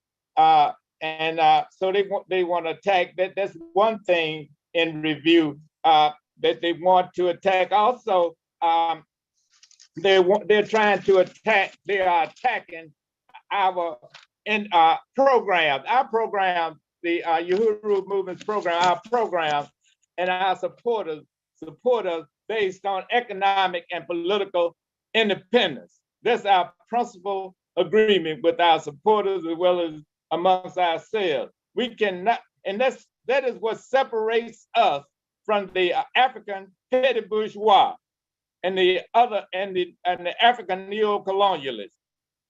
They are messaging their masters of philosophy. They are messaging and covering for their masters, as Conrad said earlier in New York, our council person, Barron. All these black faces in high places, but we got the worst living conditions that exist. What do we need with them? We don't need anyone who cannot deliver the goods, cannot get us out of poverty, cannot make our quality of life better, cannot fight so that we can be independent, be our own leaders and fight our own battles. Those are the only people. So they're attacking us because we have independent programs in St. Louis. I know we've gone over them. The prison program, we have places where a person can get out of prison and have a place to lay their head. We also have businesses, more than 50 businesses. The farmers market, we can feed our people, and we're going to even feed more of our people. Healthy food, all that unhealthy food is a form of genocide. We have our basketball court. We teach, that's a good health habit. Most of our people, we are in St. Louis. We have 110 parks, not one organized activity, and we pass taxes over taxes. Our people die earlier than anybody else, have all these chronic diseases like diabetes, high blood pressure, and we died twice the rate of white people with COVID-19, for example. And the reason we do that is because we're contained. We don't have activities for our people. Some of our people, unfortunately, look at TV and are scared of us. We are scared. Our people, some of them are scared of each other, and they won't go outside. And the parks are not safe because even though we pay taxes for them, half of the budget goes to so-called the public safety department, which we're not any more safer. We're less safe than we were 70 years ago. And so, and we had the doula program, which every year would fill 15 kindergarten classrooms. Well, if we can't fill them and they try to stop it, that's genocide. That is genocide. That's another example of genocide. And also, again, I just want to emphasize, even though we can't vote our way out of this, we can get some resources when we run candidates. And even the neo-colonialist puppets, we can expose them. We win when we expose them. We don't always win elections, but when we run somebody against them, like for example, the two candidates that ran for alderperson, that candidate is wounded. All the time, we can't take them all out because they are the colonialists. Fill them up with resources, build them up and pump them up and fool the people and tell them that they're their friends because they holler they look like us. Well, they may look like us, but they certainly don't serve us. Because if you go to North St. Louis, you would think you're in a war zone. You would know, and they leave buildings open so that they can have to tear them down and then take the generational wealth and turn it over to big developers.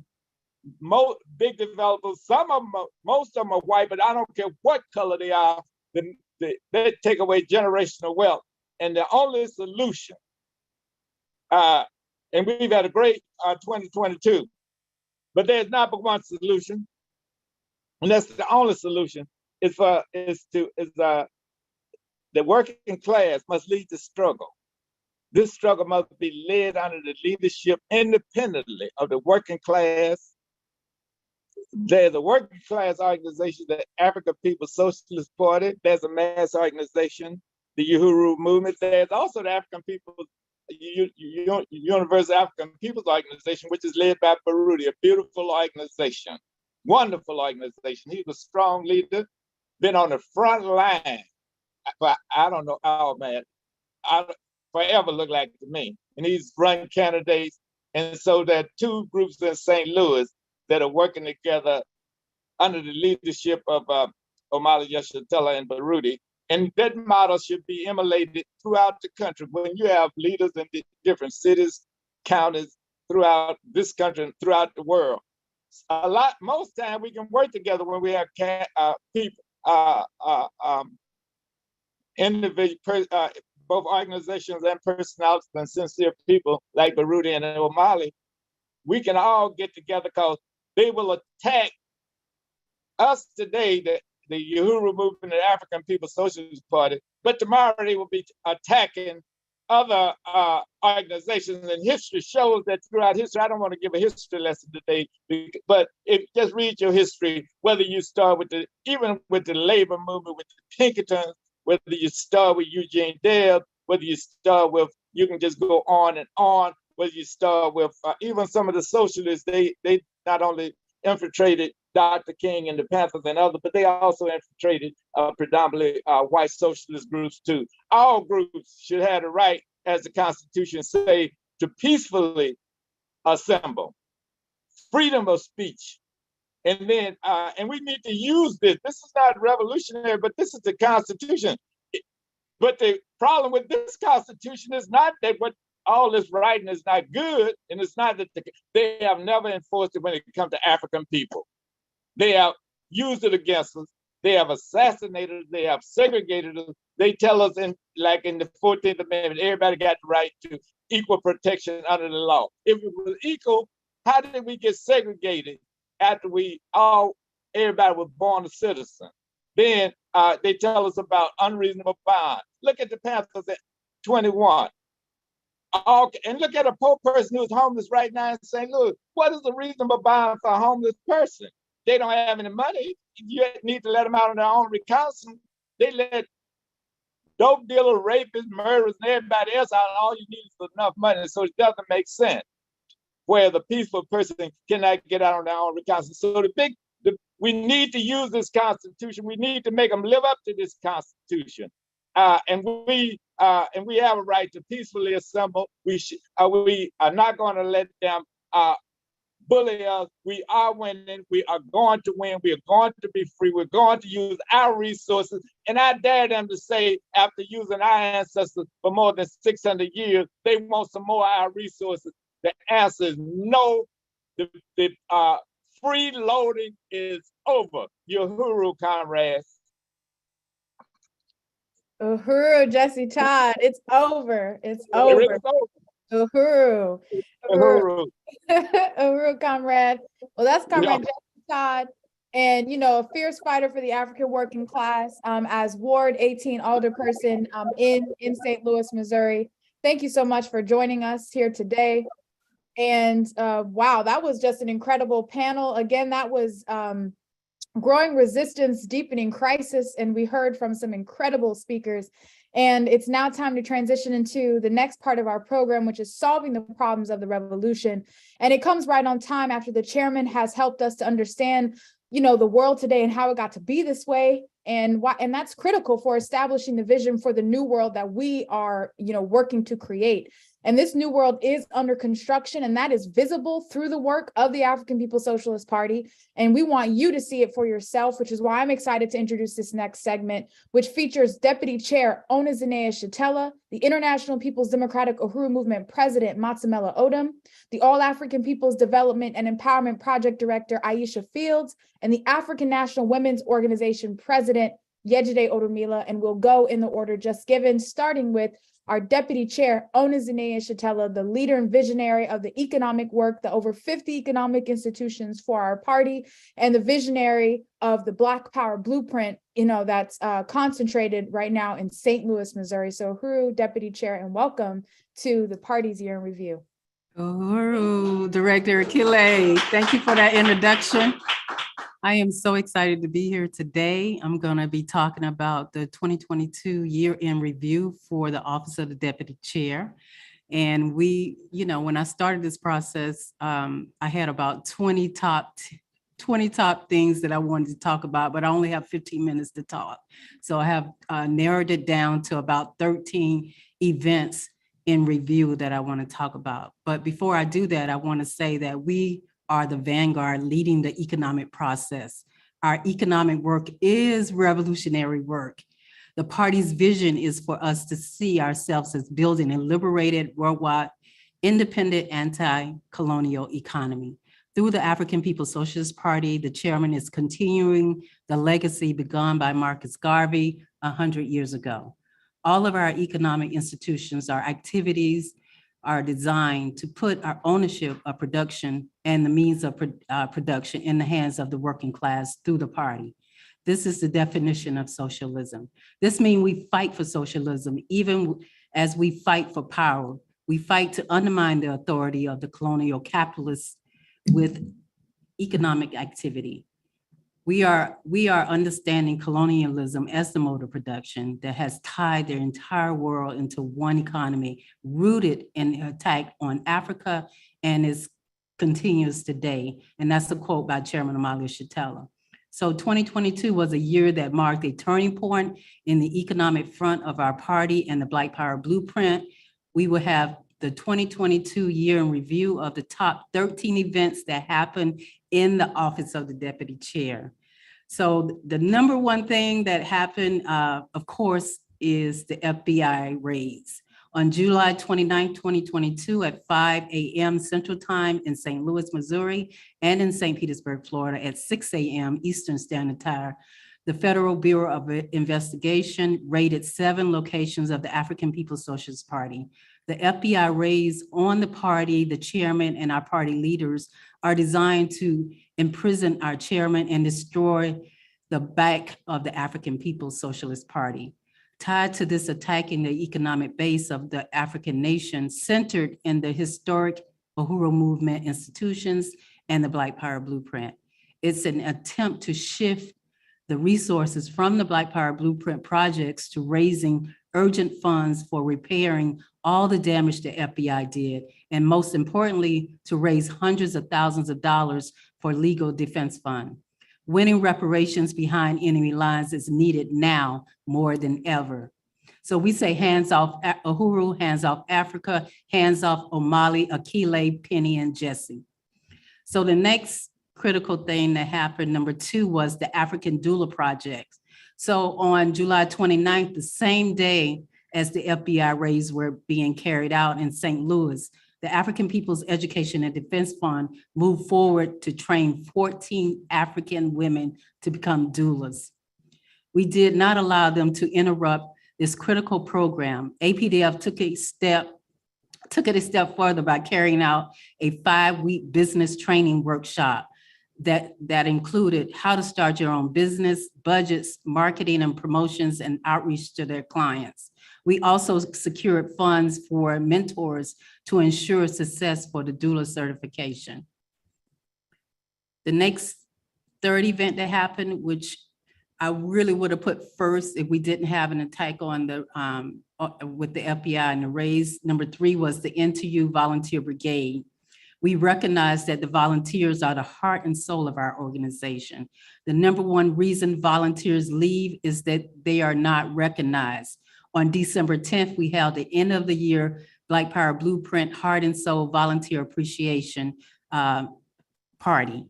Volunteers, we had 91 people register and attend this event. It was an amazing event. We gave out awards, certificates of appreciation, had food, music, and dance. We showcased them through photos of their volunteers' activities in 2022 and gave them a glimpse of the exciting volunteer opportunities that is going to be happening coming this spring. And we're calling this the Spring Explosion Remix 2.0.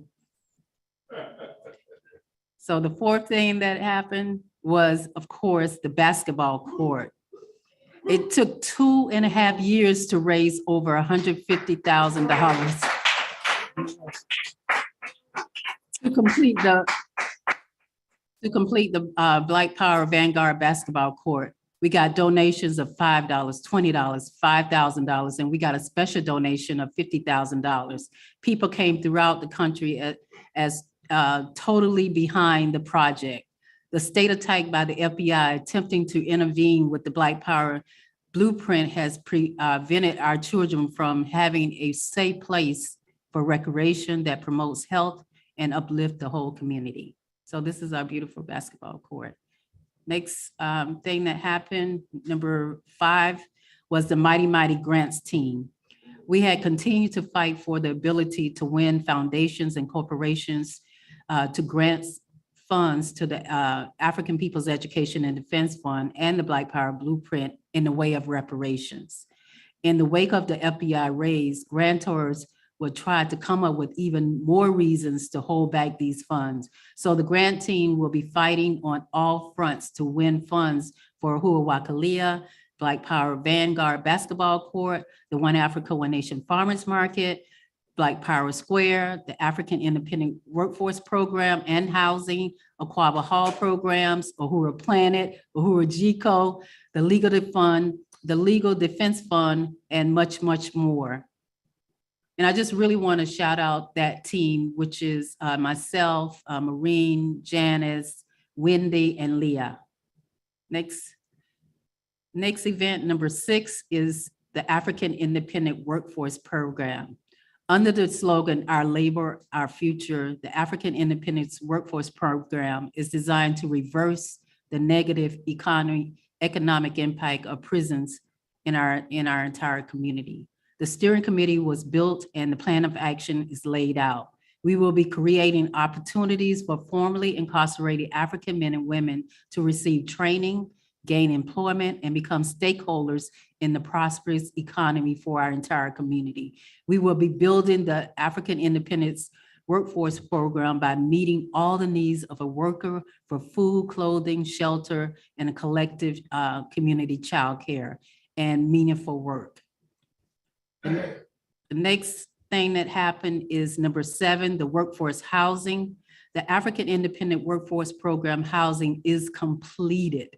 The 4 one-bedroom apartments are now renovated with new HVAC, electrical, plumbing, and a new roof.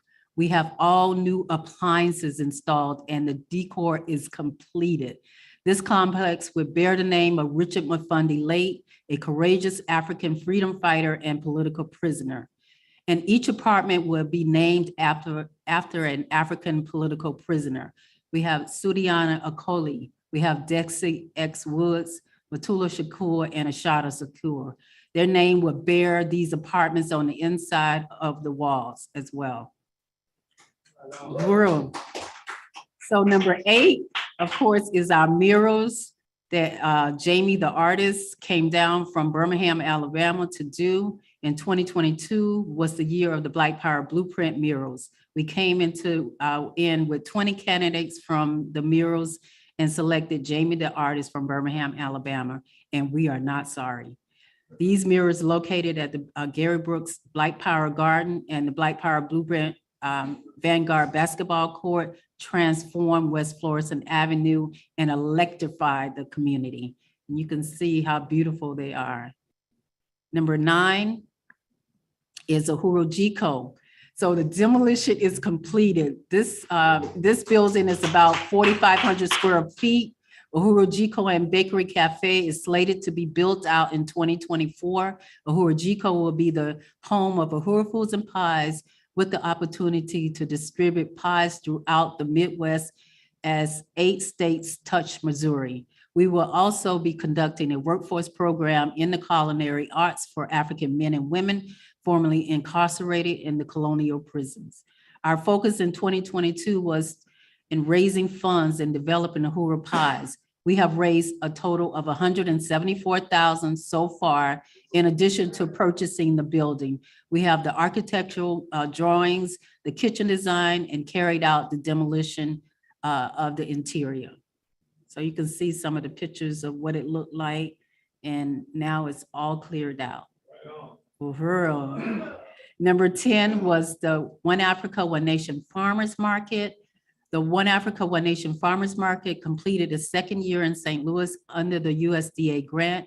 Working with Black growers and farmers locally and in the region has brought fresh fruits and vegetables to the community living under food apartheid and created other opportunities for economic development for our community. And I want to just shout out Columbaye Antoinette, who led this process, and she had a team of Fofi, Rage, Timba, Marissa, so many other people that I can't even name, but we're going to continue that. Jordan Fly, you know, so many different people that helped lead that process, and we're going to continue our 3rd season starting in April of this year. So the 11th event that happened was the Gary Brooks Community Garden. The Gary Brooks Black Power Garden completed its 3rd season of planting and harvesting. The garden has mobilized scores of volunteers that join work days to plant, maintain, and harvest for spring to fall. In 2022, we were able to transfer the food directly to the One Africa, One Nation Farmers Market immediately for community distribution. We also secured a small grant to install an irrigation system coming in 2023. Uhuru. Number 12, our main campaign for 2022 was winning the funds to build Uhuru Wakalia, the One Africa Women's Health Center, which addresses the colonial conditions we face. Building this capacity to nurture, support, and cultivate healing and wellness skills give African women the opportunity to care for our bodies, which is life-producing. Uhuru Wakalia will not only impact women it serves, but it will train women to be entrepreneurs. Economic empowerment is the foundation of the ability to create the kind of life we deserve. Working for oneself allows for full empowerment because you are in charge. So the cost projection for this project is $420,000. We've raised $188,100. We still need to raise $231,900 left to raise. And I really want to shout out USM, who done a 24-hour telethon this past November, and they raised a total of $40,000 that added to this contribution. So I just really want to shout them out as well. Last but not least, we have property acquisitions. We continue to seize, hold, and develop by purchasing abandoned properties that can be transformed to serve our community and push back gentrification. As the chairman sums up, when we talk about struggle for self-reliance, for economic development, we're talking about the ability to produce and reproduce material life. We must begin to build our own power. And I just I want to close this, my segment out. We had put a bid in on a church that was right on Redbud. And on yesterday, this church caught fire. So we want to show a couple of videos, and which are only less than a minute, Director Achille, and a couple of pictures of that site that caught a fire yesterday right on Redbud and Carter in St. Louis, Missouri.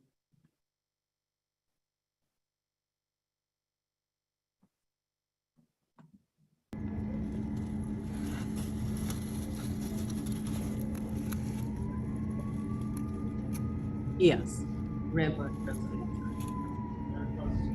This is right across the street from our home where we live at.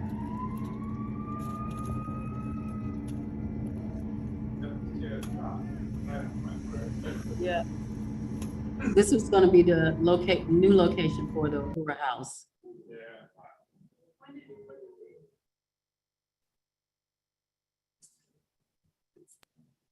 Is there another? That was, okay. So thank you for letting me present a year in review for the Office of Deputy Chair, and look forward to the other presentations that are coming forth from Dr. Aisha Fields and President Ejide. Uhuru, Uhuru, Deputy Chair. Uhuru. Well, this is Relentless. And it's not what we say, as you always say, it's not what we say, but it's what we do. The unity of theory and practice. I just want to salute this incredible year, which I know you just touched on the top 13. So, you know, just in terms of the magnitude of this work, and just to say that this is what has come under attack. This is what they want to stop, because African people are not supposed to be able to feed, clothe, and house ourselves. We're supposed to be forever dependent on, you know, colonialism, while they steal our resources and give us these meager things, you know, to be able to continue going to work to produce wealth for the colonizer. So we have, you know, been in direct defiance of this by building these institutions that empower African people, that are working to take power for ourselves and to be able to reproduce and produce life for ourselves and our community. So just want to thank you for showing us what the future looks like under the leadership of the African Revolution. So Uhuru Deputy Chair, Omali Yeshitela, and I'm now going to introduce the President of the International People's Democratic Uhuru Movement, Comrade President Matsamela Odom. Uhuru, Comrade. Uhuru, Director Achille, you have my my PowerPoint? Yep, we're getting it up. Uhuru. So, you know, without further ado, I'd like to really just salute the work and the leadership of Deputy Chair Omali Yeshitela. I salute all the panelists that came before me, all the work that's come before me as we move forward. I'm Matsamela Odom. Some people know me as Dr. Matsamela Odom, the International President of the International People's Democratic Uhuru Movement. We can change slides. So like I said, I'd like to salute the leadership. I'd like to salute the leadership of Chairman Omali Yeshitela, the architect of this movement, African internationalism, the leader of the African People's Socialist Party. I would like to salute the magnificent work of DC Ona. There's been some comments made that, you know, even the haters, you know, and the trolls were completely silenced by the work through which you just presented to them. You know, African internationalism and ideology that forwards us our work it demands practice, because it is the ideology of the African working class. And I just really want to salute all the work that we saw there. So we can move to the next slide as well.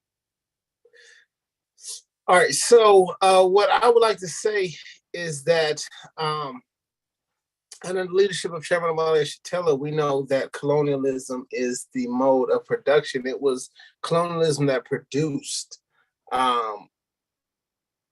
capitalism and not the other way around. This is because it was colonialism that, quote, turned Africa into a warren for the hunting, commercial hunting of Black skins, unquote, rendering the African pedestal on which European and white North American nation, the entire white nation, and all of its wealth was built. So it's an important starting point for me in many ways, because of the fact that one of the questions that we have with this presentation is like, Africa, impediment engages in reform, but what does it mean, right? When we engage in reform, we engage in reform with the revolutionary, with the objectives of completing African revolution. So we could change slides. Now, what happens, I'm here to ask, what happens when that pedestal rises up? Well, when that pedestal rises up, colonialism crumbles, right? The system falls. That's the basis of the current crisis of imperialism, which Chairman Omali has summed up as the uneasy equilibrium, right? It brings the African working class into political life. Impeding wages anti-colonial struggle. This crumbling of the system by the rising up of African workers was true in 1791. It's true in 2023. Let's change slides. Now, what is impediment? Impediment is a revolutionary mass organization fighting for the self-determination of, fighting for African self-determination. We can change slides. It operates underneath the leadership of the African People's Socialist Party and Chairman Omali Yeshitela. So that's the thing that really sort of defines the difference of impediment from some other organizations. In some ways, Chairman Omali Yeshitela has summed up impediment as a civil rights organization led by a revolutionary party, which or let's say the revolutionary party of the African working class, which is absolutely important for us to consider here, because of the fact that this is what sort of keeps us moving towards our objectives. We know that objectiveless struggle is defined as spontaneity, and spontaneity really is the mother of opportunism. And really, I think that's important, especially when you engage in the struggle for African democratic rights like we do, because because of the fact that we got all these campaigns with impediment, but if you lift up say a single goal or tactic or something like that to objectives, to the level of objectives, then you can sort of be shaken off. You do anything to achieve that objective, but we're not, that's not our goal, so we can move forward. The birth of impediment. So impediment has really two different phases. We first must also recognize the fact that the National People's Democratic Uhuru Movement was founded in Chicago on April 6, 1991. Chicago was important because that's where Mark Clark and Fred Hampton were assassinated in 1969. But April 6th was the anniversary of the assassination of little Bobby Hutton. Impediment was the outgrowth of a series of efforts by the African People's Socialist Party and Chairman Omali Yeshitela to defend the African community from the onslaught of the counterinsurgency that was waged against our movement following the defeat of the African Revolution of the 1960s. One of those organizations was PDEM, People's Democratic Uhuru Movement.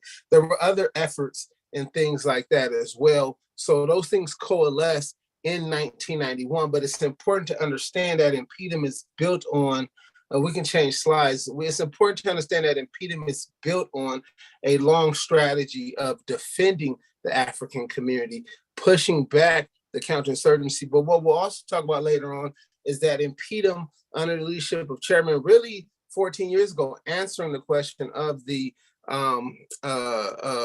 impedum's response to the crisis of imperialism, moved from a defensive posture to moves the African working class from a defensive posture to an offensive posture with what's called the Revolutionary National Democratic Program. So we can change slides. Impedum is international, right? So wherever Africans are, impedum is. Impedum has representation and presence at least on 3 different continents, and in the Caribbean, as well as supporters and affiliates all around the world. So that's important. We could change slides from there.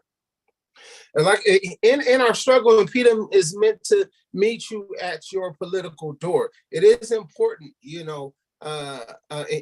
so impedum is under the leadership of the party. Impedum is the organization often defined as most built like the party, but it's important to understand that impedum is an organization that meets you at your political door. And if anything, what people can do and what we're pushing for right now in our membership drive is to understand that one thing you can do is unite with impedum by way of membership, right? We need the impedum as a tool towards organizing the working class. Even impedum membership is so important so we can move forward.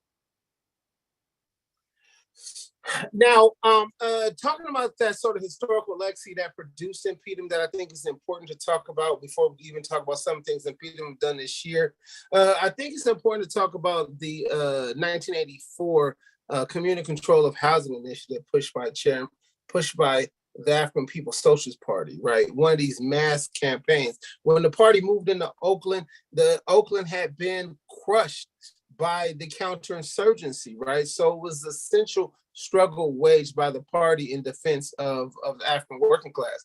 Well, in this struggle, I might not get the quote correctly, maybe Chairman can chime in later on, or someone had asked, how can people wage revolution if they don't have a place to live? Well, you know what? That's exactly why they have to wage revolution, right? That's exactly why they have to wage revolution. So this lets us understand the way through which the party and the party's mass campaigns, of which impedum is the outgrowth of, engages in both the struggle for the democratic rights of African people as the tactic towards waging revolutionary struggle. So we can change slides. So it was in 1991 at the founding convention of the African People, of the International People's Democratic Uhuru Movement, that Chairman Omali Yeshitela stated that the highest expression of democracy is self-determination. A major aspect of impedum's mass work should revolve around efforts to initiate an internationally supervised plebiscite, which, as stated in point number 10 of the 10-point program of the Panthers, will be held throughout the Black colony, in which only Black colonial subjects will be allowed to participate for the purpose of determining the will of Black people as to their national destiny. Change slides. So that's where we talk about the importance of the Revolutionary National Democratic Program. The thing that keeps impedum on track is the Revolutionary National Democratic Program. And one thing we've been doing since I took over the presidency is having these international studies weekly, in which we dive into the Revolutionary National Democratic Program from a variety of different angles. Right now, we're looking at Chairman's speech to the 2008 impedum convention, called forth the Revolutionary African National Democratic Struggle, and talking about how to apply that. Chairman Omali Yeshitela notes that the RNDP, which is the program of the International People's Democratic Uhuru Movement, is not simply a title. It's an actual political document, a real political program. This statement he notes has various implications concerning. He notes that with the RNDP, when Africans are armed with it, now impedum moves from being a defensive posture. We see how impedum was formed to an offensive posture. Now people have an actual program to take out into the world. We heard Director Tafari talking about the work that's being done and how the impedum and party members in Africa are spread out amongst a number of organizations doing this work right here. We change slides. So these are just different images you can see of us doing the work of the RNDP, of doing the work of impedum, Bread, Peace, and Black Power campaign, as well as Project Tutukani in South Africa. Change slides. You can see the work being held in St. Louis, where despite different settings, Africans struggle under very, very similar conditions, but we see Africans, whether it's on a farm or one Afro Nation farmers market, or clearing the land of the dump from the dumping sites that have been imposed on the African workers in South Africa. Right, we see Africans creating liberated territory, but not just doing that, really preparing to govern. That's what we see taking place here. Change slide. All right, so this year, impedum engaged in a lot of different work. So impedum held its convention titled "The FBI Cannot Stop This Convention." We also held an Africa Pre-Convention. This Africa Pre-Convention is important because for 4 straight years since 2019, we see that impedum has continuously held these conventions, organizing. It's had a good showing. We could change slides. And that's why we see that attack happening as well. Now, I know I'm running short on time, but I'd just like to say that, impedum does its work by a variety of campaigns. We say Black Power Matters, a Black Community Control of Police. We even have the African Reparations Claim, allowing for African people to unite with the demand for reparations, and for the leadership of International People's Democratic Movement as an organization through which can achieve those reparations in that reparation struggle. Next slide.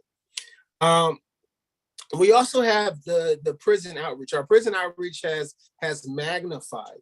It was originally called George Jackson Prison Outreach. Now we call it the Desi Woods Prison Outreach. Change slides. George Jackson, Desi Woods. And the reason why it's important is because one thing we know is that African women are the fastest growing population of incarcerated people, as well as African women play a vital role in pushing back. You got to remember that Desi Woods was locked up in an effort to push back against the incarceration of African people, and that's how she became incarcerated. So really want to lift up that, especially the work of comrades like Tanya Strickland. So I'm at my time, but I just want to skip to the next slide. I think it's the last slide. You slip again and skip again. It's probably going to come up, so you're going to have to stop this one. On September 6, 2022, change.org, it was alerted to me right after I became president that change.org erased our signatures. Over 130,000 signatures we had won as a part of this campaign. Change.org erased them. Clearly, they didn't do it alone. Clearly, they did it in unity with the FBI. Clearly, this is a part of the FBI's assault against the party and against the movement. I just want to say here that the real intent of this was to separate the movement from the people. But this will not happen. This will not happen because it is, but like I said, this will not happen. It's important for us to take this out to the people, not just the campaign, but the RNDP, the program of impedum. That is how impedum engages in revolutionary reform. So Uhuru Comrade. President Matsamela Odom, thank you for this report from the International People's Democratic Uhuru Movement. And we're going to now move over to the All African People's Development and Empowerment Project to take a look at the work that transpired over 2022 with Director Aisha Fields. Uhuru Comrade, Director. Uhuru, Director Kile, thank you so much. I just really want to say how honored I am to participate in this review of 2022 of the work of the African People's Socialist Party and the Uhuru Movement. And I want to begin by saluting my leadership, Chairman Omali Yeshitela, the Chairman of the African People's Socialist Party and the leader and founder of the Uhuru Movement. And I also want to salute the incredible leadership of our Deputy Chair, the architect of the Black Power Blueprint, whose work we just saw in, opening up this panel, Deputy Chair Onazane Yeshitela, and the entire international leading body of the African People's Socialist Party and the Uhuru Movement worldwide. And just to say that I have the incredible honor of serving as the International Director for APSP, which is an organization that was founded by the chairman and the African People's Socialist Party to win African people around the world to contribute our skills towards building African community-led development programs, primarily in the areas of agriculture, education, healthcare, disaster preparedness, and emergency response. And the chairman reminds us that APSP is a very important African internationalist organization. And what it does is that it helps to open the door to the struggle for African liberation to a sector of the African population that's often overlooked. People, Africans who are doctors, nurses, engineers, and other skilled African workers. And a part of our work as APSP is to influence or induce class suicide when possible, or at minimum to harness their technical expertise to the anti-colonial interests of the African nation as defined by its advanced attachment, the African People's Socialist Party, which is the vanguard of the African working class. So APSP was formed to bring Africa's skills to the African Revolution and forward into a united, liberated Africa. And we're guided by the revolutionary theory of African internationalism, and our members recognize the unity of all African people. We reject all false physical and mental borders that would seek to separate African people from each other and from our national homeland, Africa. We also, as APSP members, recognize that our primary contradiction as a people is colonialism, which robs African people of our right to self-determination, self-government. And we also recognize that we've been presented by the party, by the African People's Socialist Party, with an incredible opportunity to play a meaningful role in the liberation and unification of Africa and African people. So our job in APSP is to collect Africa's skills, to organize them, and to build dual and contending community development programs, like I said, around clean water, food production, healthcare, disaster preparedness, and other areas to help to negate the role that the colonial state plays in the lives of African people. This is incredibly important because the more we're able to do for ourselves collectively, the greater our collective confidence and the less power the state can yield over us. So I'm going to be talking in a moment about some of our work over 2022, but I also do want to say that, African people live in incredibly horrible colonial conditions. And this is what the party, in essence, is helping us to overturn in this fight against colonial capitalism. So African people, we live in extreme poverty. We lack basic things like clean water, good food, sanitation, medicine, healthcare, housing, and we cannot continue to afford to turn our skills over to the colonizers. We have to have an all hands on deck, approach to this question of dealing with our conditions as African people. And we have to, as APSP, be a part of reversing the flow of our skills back to the genuine development of Africa and African people. And as you can see from this year in review, and if you know anything about the African People's Socialist Party, it has to be obvious that there is no higher expression of the consolidated interests of African people than that which is forwarded by the African Revolution, which is led by the African People's Socialist Party. So over the years, we've built rainwater harvesting systems. We've trained hundreds of community health workers. We've built infant and maternal health centers, a variety of youth and adult educational programs, vocational school, nursery school, community farms, gardens, and garden collectives. Could you go to the next slide, please?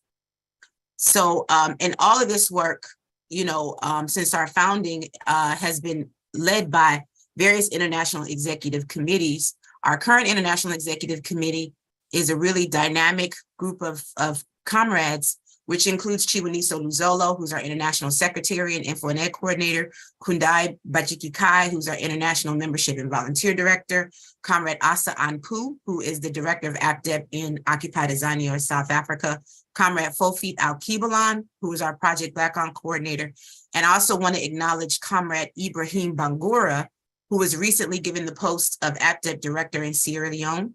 And I want to send deep felt condolences to Comrade Ibrahim on behalf of APDEP and the party for the recent loss of his father. So I want to say uhuru to the IEC of APDEP and to all the members and volunteers of APDEP in the US, Africa, and around the world who make the work of our organization possible. So we can go to the next slide, please. So last year, APDEP kicked off a process to intensify our branch building work and to reestablish and deepen our presence in Africa. Under the leadership of Comrade Asa Ampu, APDEP's Marcus Garvey Youth Program was built on the ground in Everton West Township as an African internationalist youth program, providing African children with access to political education and practical organizing skills, cultural activities, skills development, and homework help. The international component of this program was also deepened through a 9-month online and on-the-ground program that included children from various US states, Sierra Leone, and occupied Azania, South Africa. Our third annual Black History Month essay contest received entries from children in Senegal, Nigeria, Sierra Leone, and the US, writing about their favorite African revolutionary and explaining why African people must continue the work of uniting and liberating Africa and African people. The Marcus Garvey Youth Program has been really successful in building the confidence, the political understanding, and the sense of national identity of all of the children who participated. And we're about to kick off our 4th annual Black History Month essay contest, which will be open in the next couple of days, asking African children to explain the significance of the Uhuru movement and the leadership of Chairman Omali Yeshitela. Cash prizes are available for the 1st, 2nd, and 3rd place, with $100 awarded to the 1st place. And you can get more information about this year's Black History Month essay contest by going to developmentforafrica.org. So here's a picture of some of the children in the Marcus Garvey Youth Program in South Africa with comrades Asa and Karabo, who are the coordinators of the program in Everton West. So I want to salute our children in the Marcus Garvey Youth Program and all those who are associated with that program. So we can go to the next slide, please. So on the agricultural front, APDEP continued to develop our work to build community gardens to help African people share our food growing knowledge and build the greater capacity for African people to feed ourselves. So in Huntsville, Alabama, under the leadership of Comrade Kobina Bantushengo, we continued the work of our Northwood Uhuru Freedom Garden. And we also partnered with the historic St. Bartley Primitive Baptist Church to build the Deacon Theodore Franklin Community Garden. We also have our longstanding Gwen Archie Community Garden in Houston, Texas. And between our gardens, our 2 gardens in Huntsville and in Houston, in 2022, we worked with our community to grow tomatoes, squash, watermelon, a variety of herbs, sweet potatoes, okra, green broccoli, green beans, onion, Brussels sprouts, and cabbage. APDEP member and muralist Johnny Moore created a beautiful new mural for our garden, our Huntsville Uhuru Freedom Garden, which has become a centerpiece of that community space. So if we can go to the next slide, please. So this is just a picture of myself with Sister Terry, who is the coordinator of the Deacon Frazier Community Garden that we helped to build in partnership with St. Bartley Primitive Baptist Church in Huntsville, Alabama. So next slide, please. So our healthcare committee advanced important work in 2022 with solid members, volunteers, and dynamic recruits. I want to take a moment to salute comrades Grace Jones, who is the secretary of our healthcare committee, Fofit Al-Kibalan, RN, who's our volunteer coordinator, and Dr. Loretta King, who serves as our lead telehealth provider. I also want to salute Drs. Lauren Arrington and Adonica Franklin, who also served as volunteers for our telehealth program. So the APSP COVID telehealth program was launched in 2020 at the beginning of the COVID pandemic and continued to take appointments. Free appointments could be made since 2020 with our COVID telehealth program from African and other people. We continue to take appointments throughout 2022 from African and other people who needed access to African medical professionals providing information and education around COVID-19. So plans are being developed for us to shift our telehealth program to address other important healthcare issues confronted by African people and to be ready to respond to the needs of the African nation as the beginning of our work to build the healthcare system of a liberated Africa. We host info sessions for our healthcare programs every third Wednesday of the month at 7 p.m. Central Standard Time. We're not going to have one for January, but we will have one in February. So on February 15th, we'll have our next healthcare info session. I want to invite anybody who's a medical professional, or if you're just interested in advancing the healthcare programs of APSP to attend this info session. Again, the next one is going to be on Wednesday, February 15th. It's on Zoom. So you can register for that by going to tinyurl.com/APSP-info. So we really want to encourage folks who are interested to do that. So next slide, please. So after sending an APSP contingent to Cuba with the 31st Friend Shipment Caravan of the Interreligious Foundation for Community Organization in November of 2021, we decided in 2022 to resolve to build APSP's Project Black Ankh as a permanent program, and calling for the building of Black Ankh to build community response teams, and also an international conference in St. Louis in the Uhura House. So these were things that we determined to do in 2022 that are being, now we're seeing the fruit of that this year, 2023. So there will be a conference at the Uhura House this March 18th and 19th, the Uhura House in St. Louis. The theme of our two-day conference is building our own disaster and emergency response, which is a reflection of our intent to build Project Black Ankh as the African nation's humanitarian aid and disaster preparedness response program. Project Black Ankh will train African communities around the world to prepare for and respond to health epidemics, weather emergencies, and natural disasters like floods, droughts, hurricanes, tornadoes, and more. And I think we can all see that it's never really been more urgent for African people to come together to build an organization such as the Black Ankh.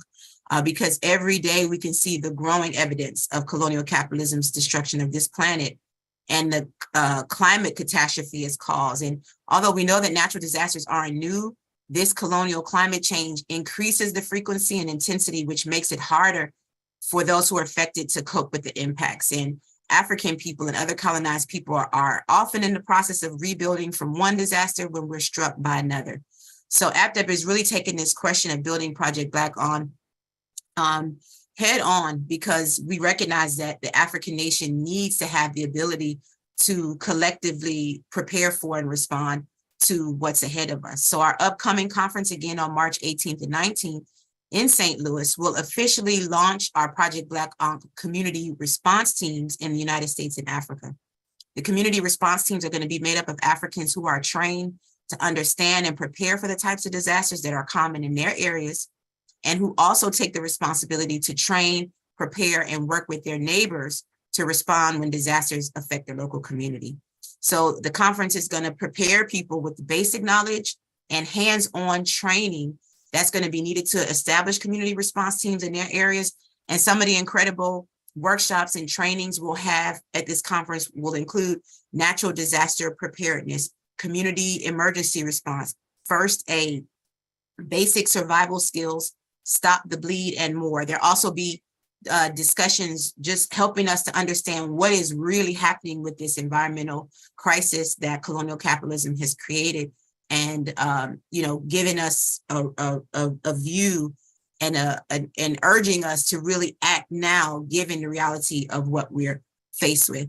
So $40 registration is open. That's our early bird until January 18th. I really want to encourage and invite people to join us. You can come and join us online if you can't make it to St. Louis, but we definitely want to encourage you to meet us in St. Louis if you can. You can register by going to tinyurl.com/PBA conference.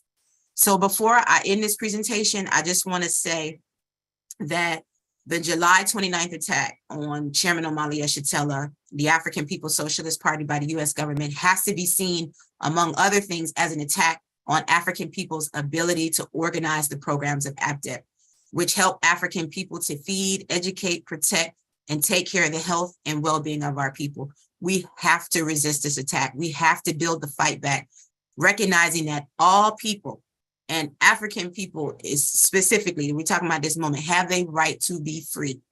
We have a right to not have to live in these horrible conditions that have been imposed on us, because of our colonial status. So we have to build APSP, build the African People's Socialist Party, build the other organizations, institutions, and programs of the Uhuru movement in the face of this fight back. And as everybody else has said, I know we are winning, we will win. And I just appreciate having the opportunity to be a participant in this panel. Uhuru. Uhuru, Director Aisha, thank you so much from the All African People's Development and Empowerment Project. Again, the practical work, and just want to unite, especially with that last call around doubling down our efforts to push this fight back against the FBI and the attacks against the African People's Socialist Party and Chairman Omali Yeshitela. And to following, we have the president of the African National Women's Organization, Comrade President Yejide Odunmila. So Uhuru, President Yejide. Uhuru, Comrade, thank you so much. And I've just been in awe. I mean, I'm the member of the National Central Committee of the African People's Socialist Party, and we meet quarterly to talk about all of the work that the party is doing in all of the departments. But really just to have this this presentation today with all of the leaders of our movement, just talking about our work, I think is really important for the people who are watching to really understand this is a practical organization. With all of the theory that we have through African internationalism, that it doesn't mean anything unless we are actually doing the work, unless we are actually putting things on the ground and ensuring that that we are actually mobilizing the masses of our people and forwarding the work of making the African revolution. So I just wanted to say that.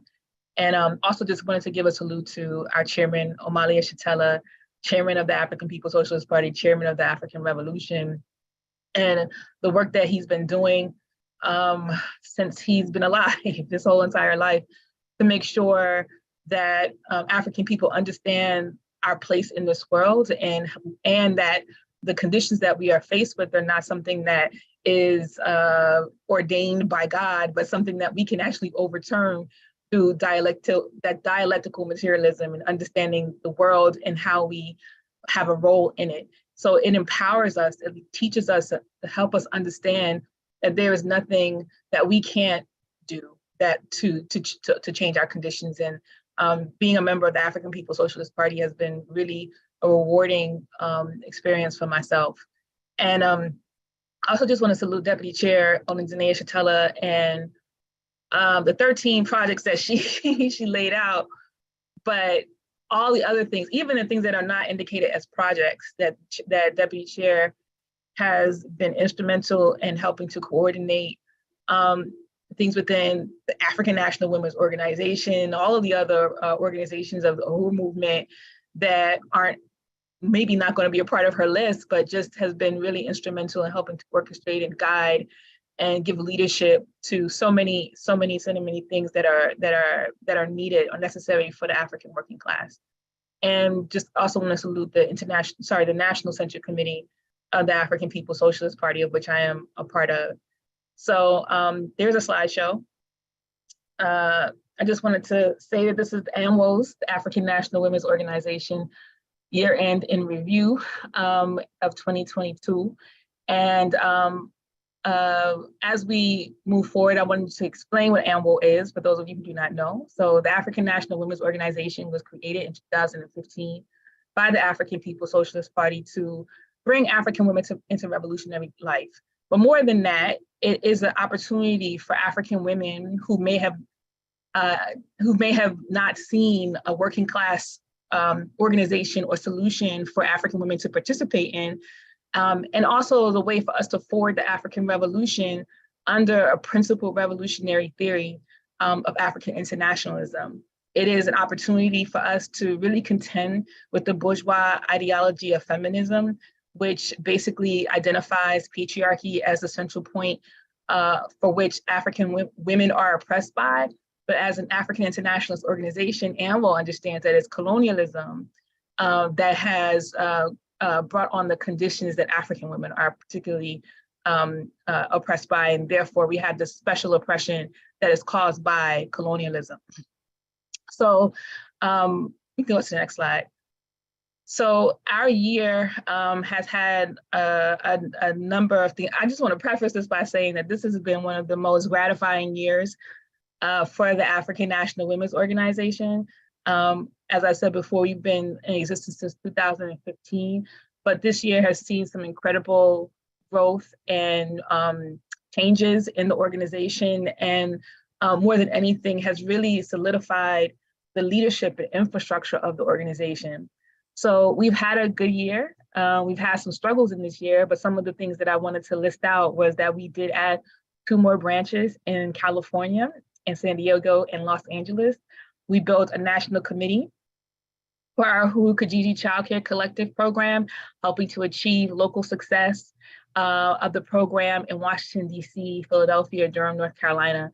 We established regional representatives for the Western and Midwestern regions of the US.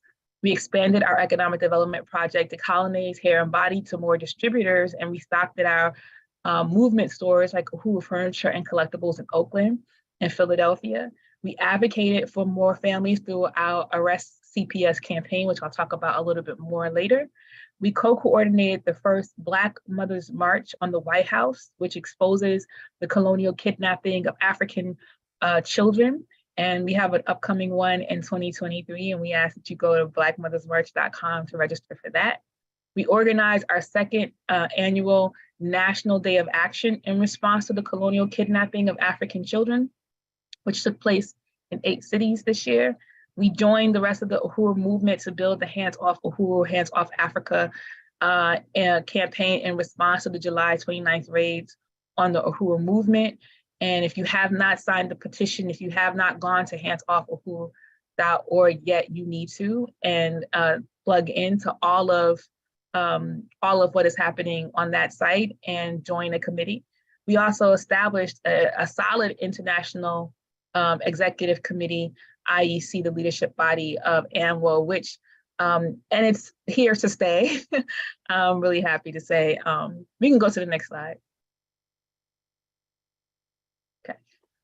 One thing I didn't mention was the cadre school, and that was an error not to put it in that list, but as a way to deepen African women's understanding of not just AMWO, but the political struggles that African women are contending with and why it is necessary for African women to be a part of making the African Revolution, and joining AMWO as a part of really contending with, I think, bourgeois feminism, but also to contend with just this idea that the conditions that African women are contending with are specific to us, that the work that we have to do as African women and the things that are happening to us as African women are part of the larger African condition that has to be overturned. There are a lot of things that are impacting the lives of African women that are specific to African women, right? But these things have to be overturned and seen as a part of a barrier that needs to be destroyed as a way to make the African Revolution and open up a whole new front of fighters that have been bogged down with some of these colonial conditions that really aren't seen as African problems, but more so women problems. I hope that makes sense. Kind of went around, but so anyway, the Cadre Development School is something that we implemented last year to train members of our organizations, but also train any women, African women in the public who wanted to learn more about our organization, give them the understanding of how we organize, the tenets of African internationalism, give them practical real world opportunities to learn new things and execute some of the projects that we have. There's homework assignments, there are tests, there are things that kind of open up people's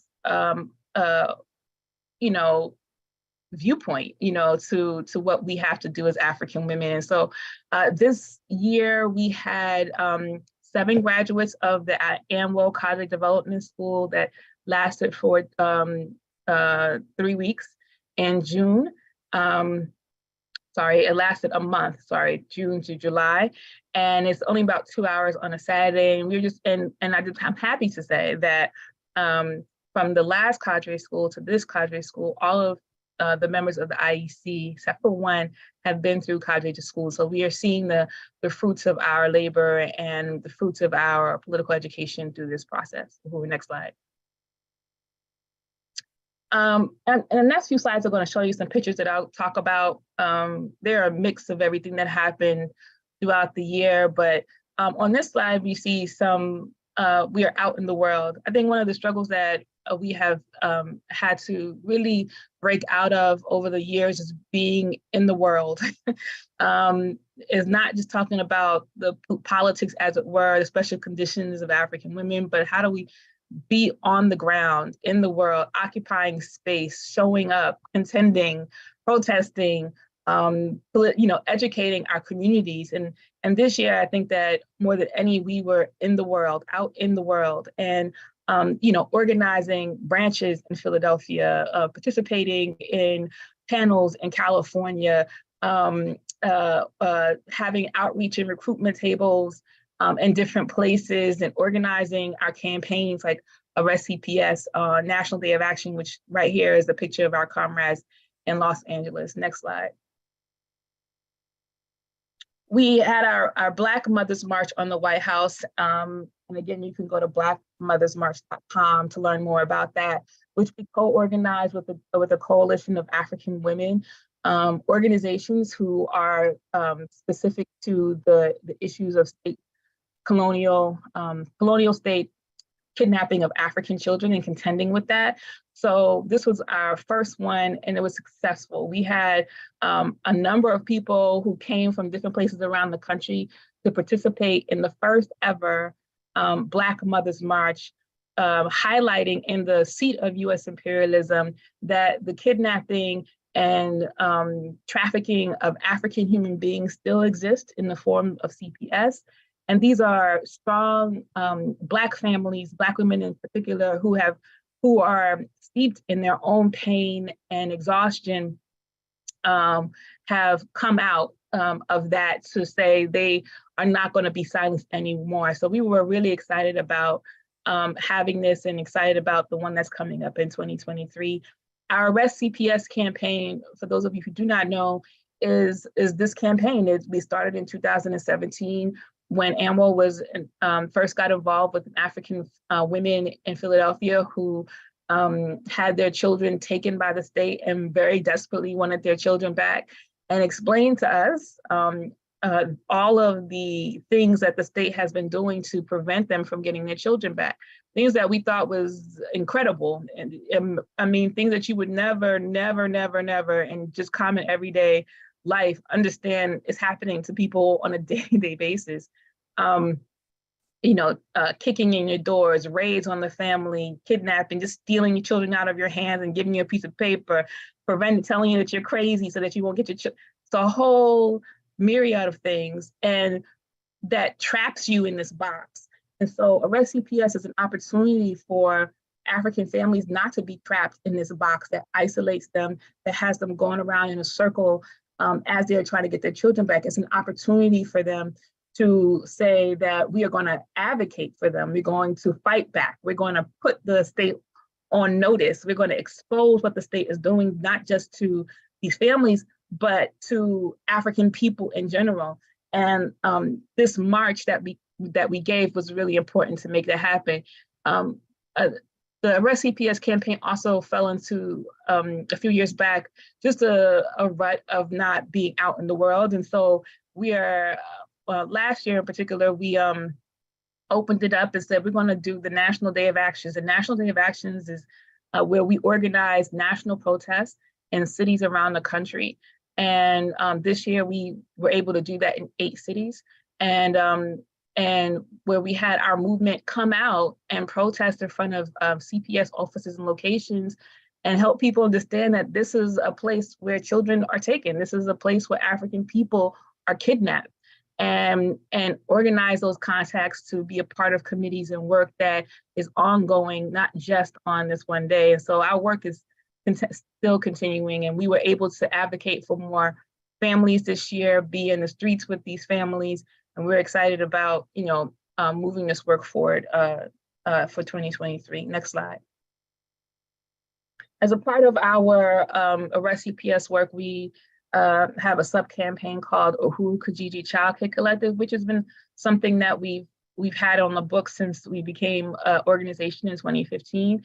But this year, it started at the beginning of this year, the way this campaign was seen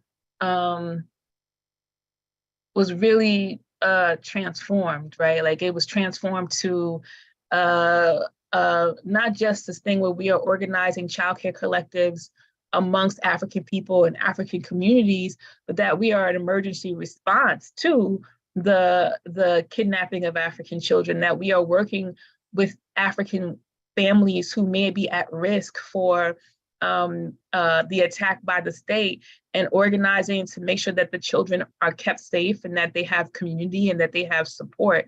And we've seen, organizers in our movement, I just want to hold up Hada Dulalongi, who actually took in a child, right, and worked with the mother and coordinated daycare and was a really amazing comrade and still is doing this work as a part of the Uhuru Kijiji. We also organized at one of our institutions, the One Africa, One Nation Marketplace in Philadelphia, the Children's Circle, which is a way to advertise for the Uhuru Kijiji and get out into the community to let them know about this program and the possibilities that it has for really helping African women, African families solve a problem, solve problems around childcare, but also to protect our communities from the attacks from the state like CPS. So we just wanted to, this is a really incredible, I think, development in this program, and we want to make sure that we can continue to expand this element of our program, but also make sure that the program does what it needs to do moving forward. Uhuru, next slide. And these are just more photos of us in the world. And we see comrades in Philadelphia as a part of our National Day of Action, Arrest CPS campaign.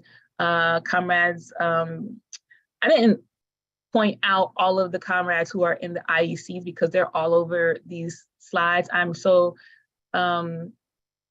appreciative that we have an active IEC. These are not people who sit on a phone call and meet every 2 weeks to just discuss the things, but they are the things. They are the things that are happening in the world. They are on the ground. They are organizing. And the picture that I have here of Comrade Rage and myself at the Black is Back Coalition March on the White House, Comrade Mwezi and myself is also at that the pre-event for the Black is Back March on the White House and promoting the Hands Off Uhuru, Hands Off Africa campaign. Comrade Coco, who's also on the IEC, is out in the world vending for Decolonize, our economic development project in Cleveland, Ohio. So these are very active members, and there are people who I haven't mentioned who are not on the IEC have been really important to the spread and mobilizing and recruitment of new AMWO members. Next slide. And finally, moving forward in 2023, AMWO will continue on this trajectory. I wanted to include this picture is of no specific consequence other than the fact is comrades who I really respect and love, Comrade Aisha and Comrade Mwezi, who are really amazing leaders. Comrade Mwezi leading the Hands Off Uhuru, Hands Off Africa campaign, and Comrade Director Aisha Fields, who you just heard from. But more so just to also recognize that the Uhuru movement is a practical representation of African women must lead. And that, most of all of the departments that are in the African People's Socialist Party are led by African women. So African National Women's Organization is not this box that African women fall into, but that we were representative of the African Revolution in so many different ways. And I just wanted to share that. And finally, I didn't talk much about decolonize, but decolonize.com. This is an economic development project of the African National Women's Organization, a project that Deputy Chair Omali Yeshitela has really been instrumental in helping to make into an actual business, and that we've been working to make successful over the last few years, and really appreciate the support of our movement, the stores, the individuals, members who have purchased from us, and share the true, I guess, testimony of decolonize and our products that are developed by hand and that go toward the work of the African National Women's Organization. And finally, we encourage everyone to register for the African National Women's Organization Black Women's Convention. If you are looking at this from your computer, there is a QR code you can scan to go right to our convention page. And if you are not, then you can just go to convention.anwo.uhuru.org to learn more and to register for the convention itself. And that convention will be the week after APSP conference in St. Louis at the Uhuru House. There is in-person registration and there is virtual. We encourage everybody who can to show up in person. And the theme of that convention, the Black Women's Convention, is burning the system down, lifting our systems up. Register as soon as possible for this convention. Uhuru, comrades. Uhuru President Yejide. And I just want to say that we've heard from some bad sisters of the African People's Socialist Party, President Yejide, Deputy Chair Omali Yeshitela, Director Aisha Fields, and that this is, again, a part of putting the theory into practice. And it's not just something that we say or talk about, but it's real. And we see the leadership, the profound leadership of African women expressed throughout the African People's Socialist Party. And again, this segment has been titled Solving the Problems of the African Revolution, which we can contribute wholeheartedly to Chairman Omali Yeshitela. So continuing on under that theme, Solving the Problems of the Revolution, there's another important arm of the African People's Socialist Party, and that's the African People's Solidarity Committee and the Uhuru Solidarity Movement. This strategic front inserts the African Revolution right into the heart of the colonizer population. To discuss our victories on this front, I welcome APSC Chairwoman Penny Hess and USM Chair Jesse Neville for this next section themed White Solidarity with the African Revolution. So Uhuru, comrades, welcome comrades Penny and Jesse.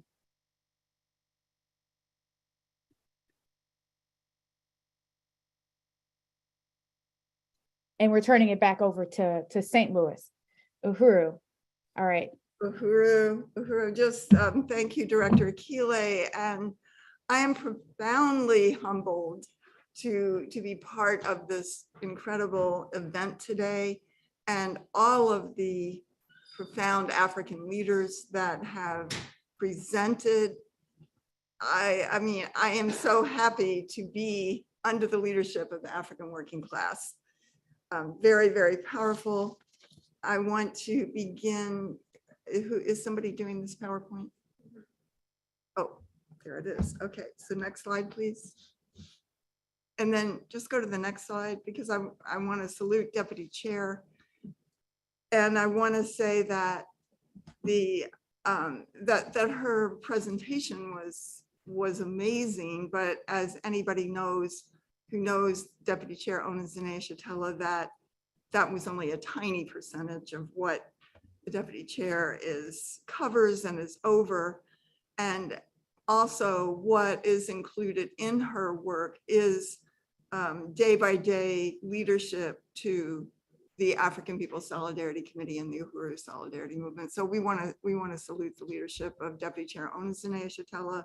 If you could go back one slide, just really want to salute Chairman Omali Yeshitela and know that I've had the honor of working under the leadership of the chairman for 47 years.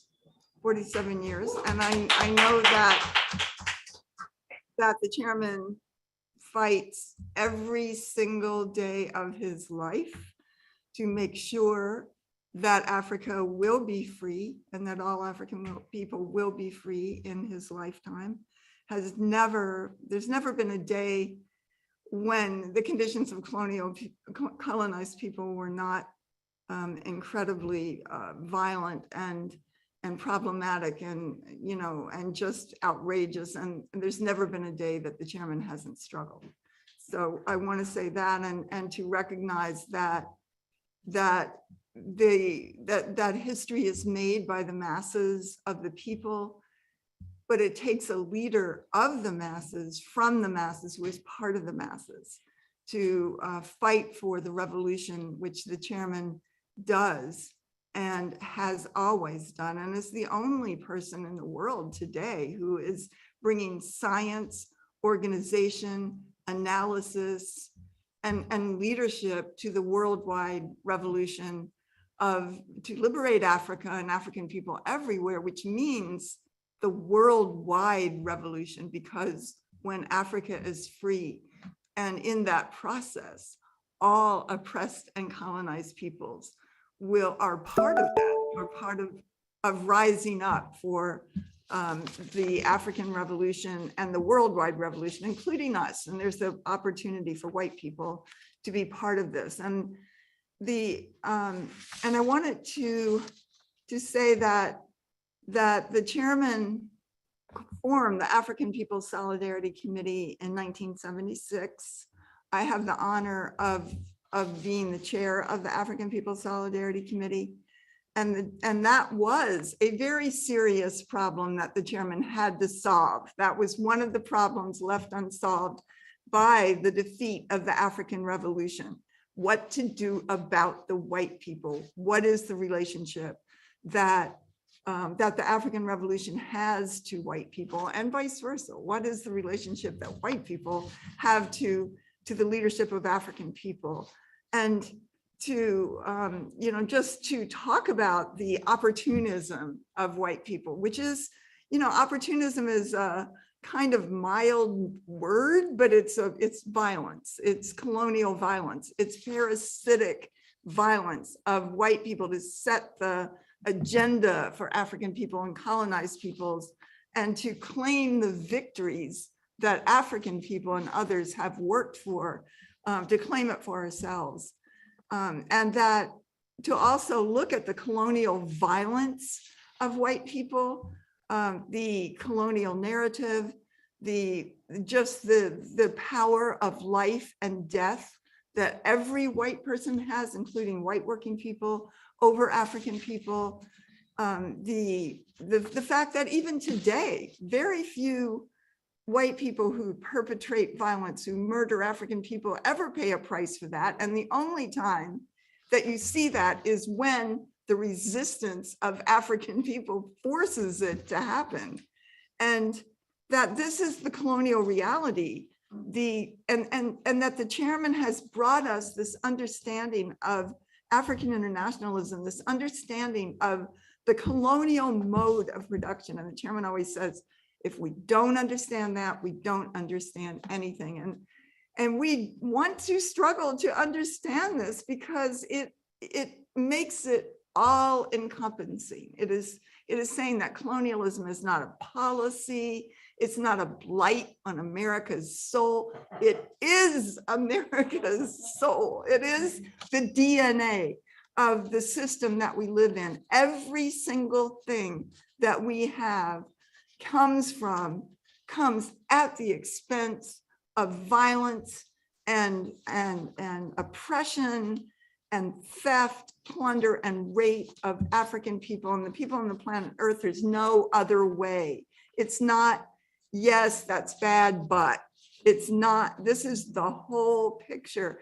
And to me, that is incredibly liberating to be able to understand and to know that that the chairman has shown that the true working class of the world is the African working class, that the class question is in the colonial question, and white people, all white people, including white workers, sit on the backs of African people and even had the consciousness or the place in the world from feudalism into workers based on the assault on Africa and the enslavement of African people. So there's no such thing as a white proletariat.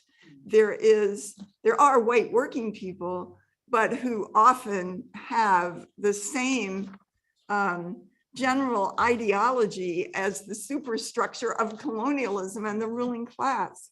And so the party formed the African People's Solidarity Committee in 1976 as part of its strategy to end the isolation of the African Revolution and to bring the African Revolution for the first time in history behind enemy lines into the white colonizer population under the leadership of the vanguard party of the African Revolution. And that therefore we have as white people the opportunity for the first time not to be bogged down in this whole question of racism, but to be anti-colonial, an anti-colonial front that has been strategically placed in the white population to forward the African Revolution and to win as many white people, other white people as possible, to win the war of ideas and to win reparations for African people. It's very, very, very historic. So on July 29th, the FBI raided 7 offices and homes of the African People's Socialist Party and the Uhuru movement. And we know, as we know, the FBI raided the home of where Chairman Omali Yeshitela was, Deputy Chair Onizine Yeshitela. And we saw that they did it in a way to make it very clear that the chairman was absolutely aware that this was a continuation of the COINTELPRO, of the kind of violent assaults, of the assassinations, the attacks of the 1960s by the FBI and other agencies of the US government, and that any false move that they said is a false move would be, would be a reason for them to assassinate Chairman Omali Yeshitela. And that took place in Redbud, in North St. Louis, in the most impoverished neighborhood of St. Louis. It also took place in St. Petersburg, Florida, in the Uhuru House, in Director Akile's, where she lives, and also the home of Deputy Chair and Chairman in St. Petersburg. And it also took place, raids also happened at the Uhuru Solidarity Center and at the house where Kitty and I live, also 5 o'clock in the morning. They're breaking open the door. They tore it off the frame. They came with battering rams. They had assault rifles, and they kept us in the living room with armed guard. We couldn't leave there, we thought. They totally wrongly kept us in there. And they attacked where Jesse and Amanda live, upstairs from the Solidarity Center and the Uhuru Solidarity Center itself. And I do want to say that it was really important. This is where we see the strategy of Chairman Omali Yeshitela to go behind the enemy lines, be carried out, although we see it in the practice and the work that we do every day. But this was a really important front because they no longer could just attack African revolutionaries at 5 o'clock in the morning or 4 o'clock in the morning, like they killed Fred Hampton in Chicago. They had to, at the same time, attack the front of the African Revolution on Gravois Avenue in the white community of St. Louis. And it was very, very visible, by the way, for many, probably hundreds and thousands, a very, very busy street. They were there for hours. Many people saw it. And I'm going to say something else about that in a minute. So yes, so our home was raided. They couldn't just attack the party. And I wanted to show you a little bit about the work of the Uhuru Solidarity Center. I want to salute Comrade Jesse as the chair of the Uhuru Solidarity Movement and just the tremendous work that we have under the leadership of the party had solidarity centers in the past, especially, although in other cities, especially in Oakland. We had several very important ones in Oakland, and you can see this is the early 1990s, and you see the banner in the window, white citizens reparations to the Black community. So that was our mantra. We were very clear that we had to fight for reparations to African people. Next slide. The Uhuru Solidarity Center is at 2654 Gravois Avenue. It was purchased by the African People's Socialist Party, Black Stars Industries program, which is very important because this is part of the Black Power blueprint. It's the front of the Black Power blueprint behind enemy lines. And it was purchased in September of 2021. Next slide. And it's been, just really want to salute the comrades, other comrades from the African People's Solidarity Committee who are part of this, Comrade Hallie, Amanda, Len, and all the comrades of USM who are just powerful and really work to carry out the mission that the African People's Socialist Party and the vision that Chairman has had for the Uhuru Solidarity Movement. And the Solidarity Center is among other things, the storefront of Uhuru Planet, which is a t-shirt institution, an institution of Black Star Industries, which APSC has the honor of carrying out. We have many, just really want to salute Comrade Hallie, who's part of that, who leads that, many different kinds of t-shirts and popular slogans and shirts that we see all over. So that was immediately housed in the Uhuru Solidarity Center. Next slide. And yes, so in the very beginning, back in 2021, started just painting it, fixing it up, going through renovations. Comrade Hallie was there painting it red, which has made it very, very dynamic on the front. Next slide. And many different volunteers and comrades participated in painting the inside and doing, various different work that had to happen. Next slide. More volunteers, great work. Next slide. And here's the before and after, and painting the floor red, which looks very great. Just looking really good and really transforming this building through volunteers and comrades from the Solidarity Movement. Next slide.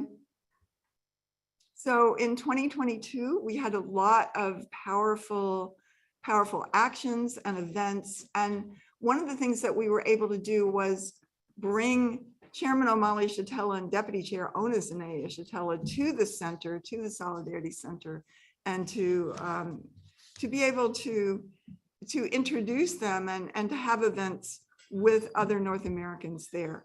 One of the first things we did in 2022 was a rally at the Arch calling for reparations.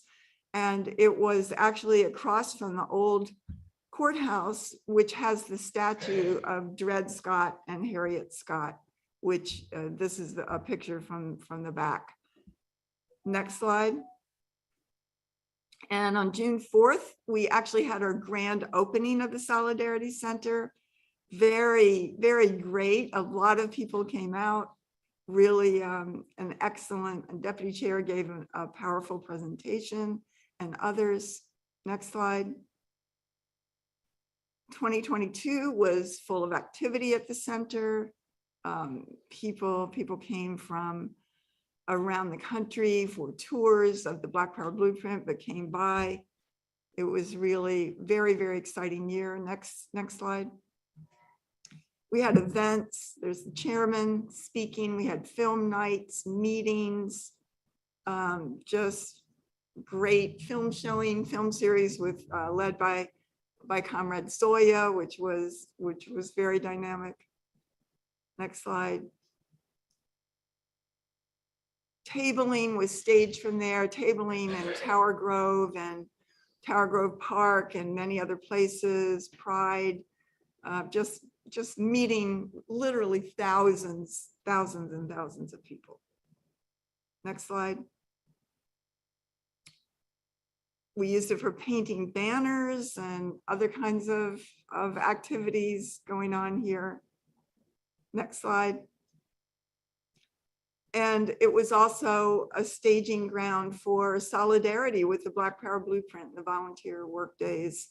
Just a lot of great comrades from the solidarity movement under Deputy Chair and Comrade Kitty just really came out to work on all of the projects, the garden and many other things. Next slide. And on July 8th to the 16th, just 2 weeks before, ending just 2 weeks before the raids, the USM held the Reparations Summer Project, where comrades came from around the US and also many from here in St. Louis. And during that time, we dropped, what, 8,000 flyers about the Uhuru Solidarity Center and what it was. And that was what could have been a better ability to be ready to face these raids, you know, for people. And it was really significant because people had told us that they knew people who lived in the neighborhoods, Fox Park, Benton Park West, Benton Park, Tower Grove South, all the area around there, that, you know, this guy, a lawyer, he told us that he had a friend who lived in one of the neighborhoods, and she said, the neighborhoods are supportive. That was right after the raids. The neighborhoods are supportive of this organization. So yeah, it was extremely important for that. And yeah, we carried out these drops. We had political education. We had events and work. It was really, really great. Next slide. And the raids came on July 29th, 2022. This was pictures of what they did to the Uhuru Solidarity Movement. They broke down both doors. We had to get 2 new steel doors. They broke a window. We had to get the window done.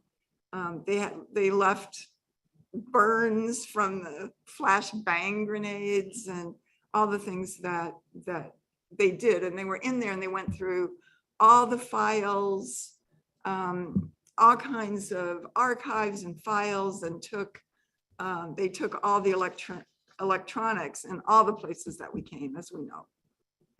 Yeah, next slide. So we immediately just started organizing repair days and volunteer work days. People came out, put on a new door. We can see comrades here repainting, creating, you know, just bringing it back up to the beauty and the dynamic, just beauty that it had before. Next slide. And we went from there into the Day of Reparations to African People Speaking Tour, which sort of merged together with the Hands Off Uhuru tour, where the chairman spoke in New York and New Jersey. We made that the theme of the Day of Reparations. This is in Minneapolis. Next slide. And we had the March for Reparations on October 15th, 2022 here with signs, Stop FBI Attacks on Chairman Omali Yeshitela, Hands Off Uhuru, Hands Off Africa, marching down Grand Boulevard here right in a very busy street here on South St. Louis. People were honking, throwing their fists out the window. It was really, really powerful to see the support that was there. Next slide. And another picture of the March for Reparations, October 15th, 2022. Very powerful. Next slide. And November of 2022, APSC and USM marched and built a fairly good contingent. We always want to be better, but at the Black is Back march on the White House. So that was powerful. And you can see a lot of comrades came out to that. Next slide. November 29th was Giving Tuesday, the reparations telethon. A lot of people participated in that. It was just so great. People were there the whole time, raised $40,000. Salutes to the Uhuru Solidarity Movement that coordinated that. Next slide.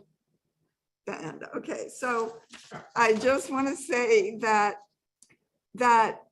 it's really important that we understand this colonial mode of production, that the chairman solved the problems for the African Revolution, but he also solved the problems for white people for the first time, that this is our revolution.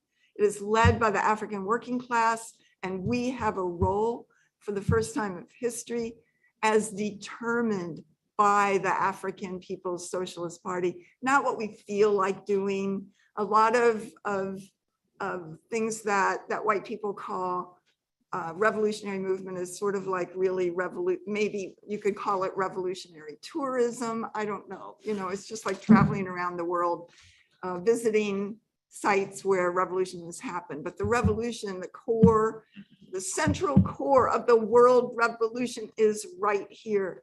And that the future of white people as part of humanity, the future of the planet itself is under the leadership of the African Revolution. Our job is to be a barrier between the colonial state and the white colonizer population and the colonized African working class.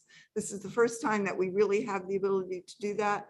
I have seen pictures of white people marching in the 60s, maybe following the assassination of Fred Hampton. I believe that they did want to take a correct stand, but there wasn't the ability to do that. So they were marching with slogans of the Black Panther Party.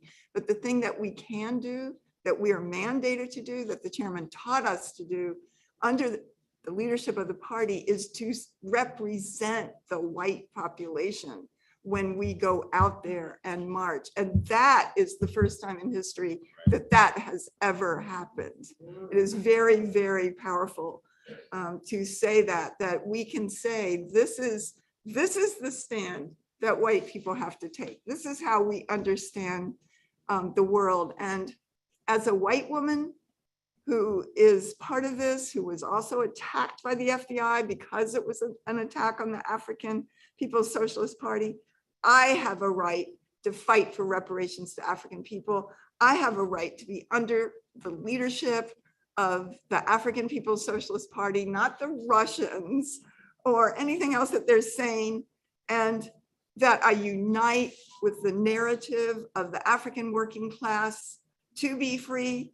I unite with African internationalism, which turns the world right side up and takes white people and the white narrative out of the center of everything, that gives us the ability to fight, to stop this colonial violence that has been going on, that we have perpetrated for hundreds of years, and to be part of changing the world, that African liberation is the future for all humanity. Uhuru, Uhuru, unity through reparations. Uhuru. Good. Uhuru. Just want to salute Chairwoman Penny Hess. Am I good? Okay. Yes. Uhuru. Well, I just want to say there's not much that I can add. I just want to express my unity with the presentation from Chairwoman Penny of the African People's Solidarity Committee, and I'm incredibly proud to be a member of the African People's Solidarity Committee, to be under the leadership of Chairman Omali Yeshitela and the African People's Socialist Party and join in saluting, deeply saluting the chairman, Deputy Chair Omali Yeshitela, and this entire event, which has been absolutely mind-blowing and humbling and inspiring to see what an incredible and victorious year 2022 was for the African Revolution in deepening the crisis of imperialism, and how poised the party is to make revolution in Chairman Omali Yeshitela's lifetime in 2023. It is upon us, and we are honored to be a part of it. So all I wanted to add is to say that, you know, I appreciate Chairwoman Penny in presenting on what an incredible year it was in 2022 for the work of building solidarity with the African Revolution under the leadership of the party, and how excited we are for this upcoming year, for the year that we have now entered. And that under the leadership of the party, the Uhuru Solidarity Movement, APSC's mass organization, has members in 140 cities throughout the US and beyond.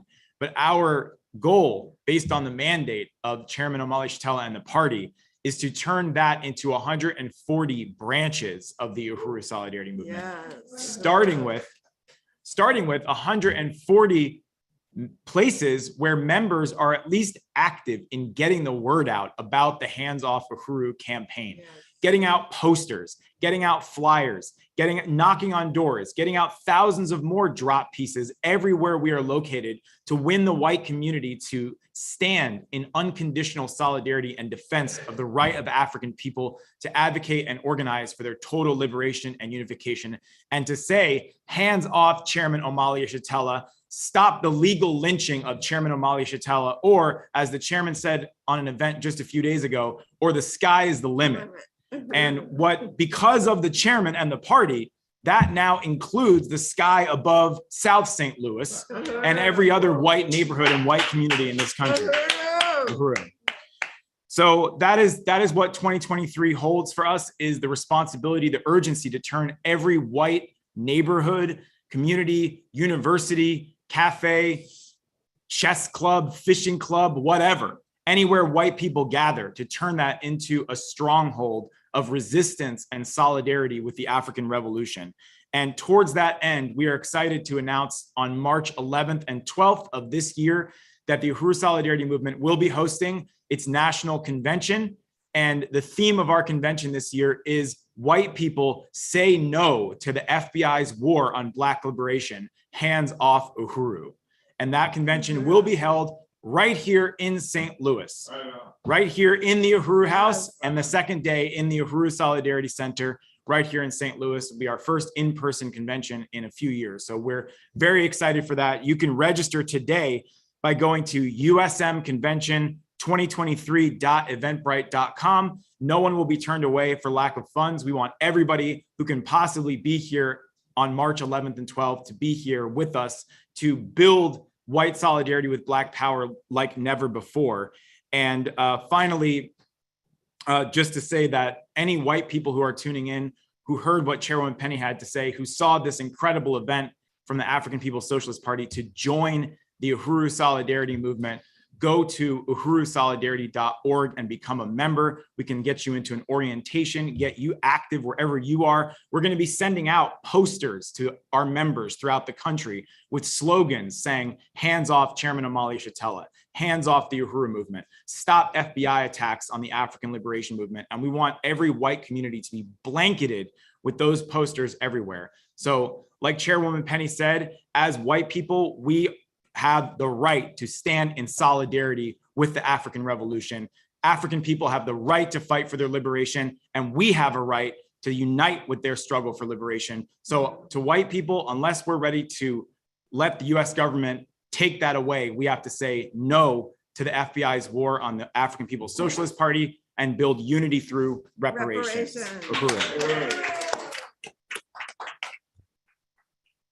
Uhuru, Chairwoman Penny and Comrade Chair Jesse.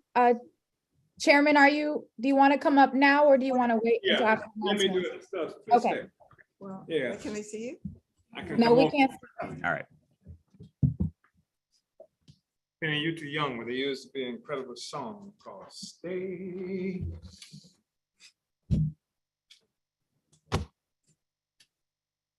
You remember that, don't you, Timber?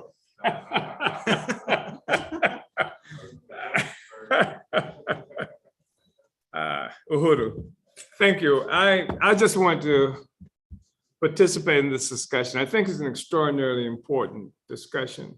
The truth is that the existence of the African People's Solidarity Committee and the generic solidarity movement under the leadership of the party has taken on a profoundly critical issue that the whole revolution, not only in this country, but worldly, has been confronted with. And that's been essentially the reactionary, general reactionary character of the white community as a colonizer community. And that's been generally true. You see, all around the world, it's been, white people who've stood in the way of trying to block revolutionary progress of freedom of the peoples. That's because of the fact that this is colonialism that we're living with. And how colonialism looks in terms of the colonial mode of production, it is a mode of production that gave birth to the white man. Was no such thing as the white man before colonialism and slavery. What I mean by that is I'm not saying that people's complexions change or anything like that, but the entire concept of the white man versus anybody else. In fact, before this engagement between what now has come to be known as Europe, at different times it might have been called Christendom or something like that, but it didn't. The Europe didn't exist. And it was initially how people who lived in that basic area of the world defined themselves as primarily in relationship to each other. So you had different ethnicities, for lack of a better term. You had Celts, you had Normans. Come on, somebody say something. Aryans. Aryans, the whole bit. So, and this is where you saw, how people identified themselves. They didn't identify themselves as white or black or Europeans or French or all of this. This was how the world was perceived, and how within this territory that we now call Europe, and among people who we now refer to as Europeans, whether they're in Australia, this country or any other place. And what happened was with the emergence of the colonial trade in Black people, captivity of African people and what have you, that began to bring wealth and richness. It united this group of people who were previously not united. It gave them a common economy, a common economic life, what have you, and it allowed them to achieve a common identity of sorts. So now they don't identify themselves primarily in relationship to each other as Normans and Saxons and all of that. They identify themselves primarily in relationship to us, especially when you talk about Africa being central in the beginning, if you will, of the whole colonial situation. So a certain consciousness emerges on top of this economic basis. There's an economic basis for it. It wasn't just like somebody who was a Saxon woke up one day and said, I don't like niggers. There was an economic basis for it that united them, and their dislike was based on the fact that they were making a whole bunch of resources, and if we achieve freedom, it came at the expense of the way they were making money. The problem is that freedom is something of the colonized that challenges, as it's constructed now, the well-being of the colonizer. It is. That's right. Uhuru, good grief. Not Turner, what the hell? I mean, this is how white people were responding to this. The freedom is something that threatened the well-being for the colonized. The colonizer can only exist as long as there is somebody who's colonized. And to be colonized means to be a victim of a parasitic economic relationship, among other things. So this has been a profound contradiction that everybody's had to deal with. And people who did not understand that the colonialism is a mode of production, not just a policy of a particular country. not just a policy of Portugal as it may have begun, not just a policy of the white people who stole Palestine and now call it Israel, not just a policy of the white people who went to Southern Africa and created Rhodesia. It is not just it is a mode of production. And this, a whole bunch of stuff stems from that. And consciousness, and culture, even religion is forged through that. Ideology, philosophy, stuff comes from that. And then, but what you also have with the emergence of a colonial mode of production, the whole world is now connected into a single world economy. Whereas before, you had the Vandals who had an economy of ripping off other people and what have you in that area. Now you have the world locked into a single economy. That's profound. But if you have the world locked into an economy that's based on parasitism and colonialism, what else must you have? You must have the ability to physically keep them locked into that relationship, because nobody's going to voluntarily turn their lives, their children, everything they got, their lands, their names over to somebody else. That's not going to happen voluntarily. So you have to have a capacity to physically maintain that relationship. And then in addition to that, that's what people refer to as hard state power. It's state power. It's really interesting this time we're living in today, because you hear the word the state. I heard it first coming from the U.S. government, from the U.S. People who are primary forces of the United States government during Trump's administration with Steve Bannon. When he talked about the deep state. And what the hell are you talking about? The deep state. The state is a state is a state. That's what we've been saying all along. I don't care how deep it is. I don't care how shallow it is. It's the state. And so in addition to having, a capacity, a military capacity that the police department, even the court system, in this process, there's a superstructure that includes the legal system itself. Even the political parties who are ruling parties. When I say the ruling parties, I'm talking about like the Democrat and Republican parties are the ruling party, are the ruling party in this country.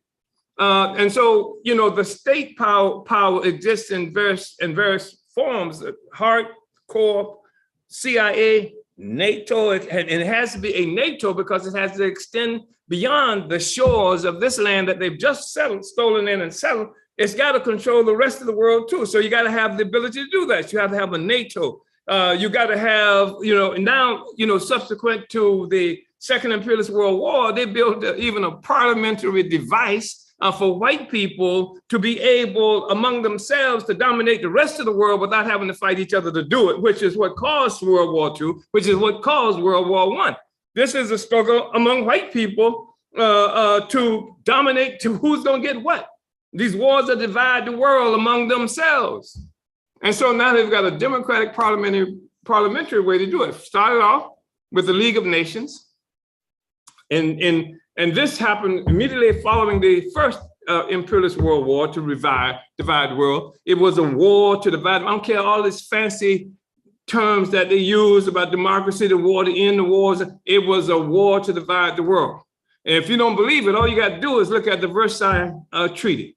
And the Versailles process, that's Versailles, France, not the thing that you see there's a thing on TV, I think, that's called Versailles or something like that. And this was a treaty that was done in France following the First Imperialist World War. And they took a lot of stolen resources from Germany who had stolen them from Africa. They took parts of Africa from Germany, gave it to Belgium, because Belgium was on the right side of the question, was not on the losing side of the question. And so that's how there came to be a Belgian Congo. That's Rwanda, all these other places as a consequence of them dividing up the world among themselves. And this is the same time, we're talking about a war that started in 1914, ended in what was it? Say it again? 1918. So you have a war that's at the same time, this extraordinary movement being led by Marcus Garvey, with 11 million African people connected to it around the world. This is an anti-colonial movement. And you had the people who were rising up. This is the same time they created what is the configuration now that they call the Middle East. The French and the British are the ones who drew those borders and what have you. That's even responsible. They talk about us working for the Russians. We don't work for nobody. We watched the Kurds.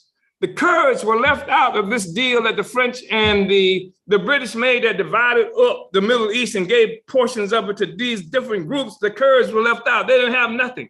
So the Kurds, there was no Kurdistan. So y'all with me on this? I'm talking about the Kurds. Here I am in North St. Louis talking, but the Kurds, so they're divided. They're in places like Turkey, part of what is now Turkey. They're in places of what is now Iraq, Iran, and is that it? Or they may be in Syria. So what has happened is that they lost. I mean, these are people with a common identity and what have you, and have had it for longer than there ever was in America. You understand? These people have had their own identity and what have you. But now they're separated like this. And so I forgot now the name of the primary, at one time, very prominent Kurdish leader, his family. And what has happened is that different European powers would use the Kurds. And so like if they wanted to have an inroad in Iran, then they pump up resources and give it to the Kurds. If they want, in fact, to fight Iran for the Kurdistan that France and England are responsible for them not having, they can get it. They're convinced that somehow they can find their Kurdistan in parts of what is now Iran, or part of what is now Iraq, or part of what is Syria. That's why Turkey is making constant war against the Kurds. Do you see?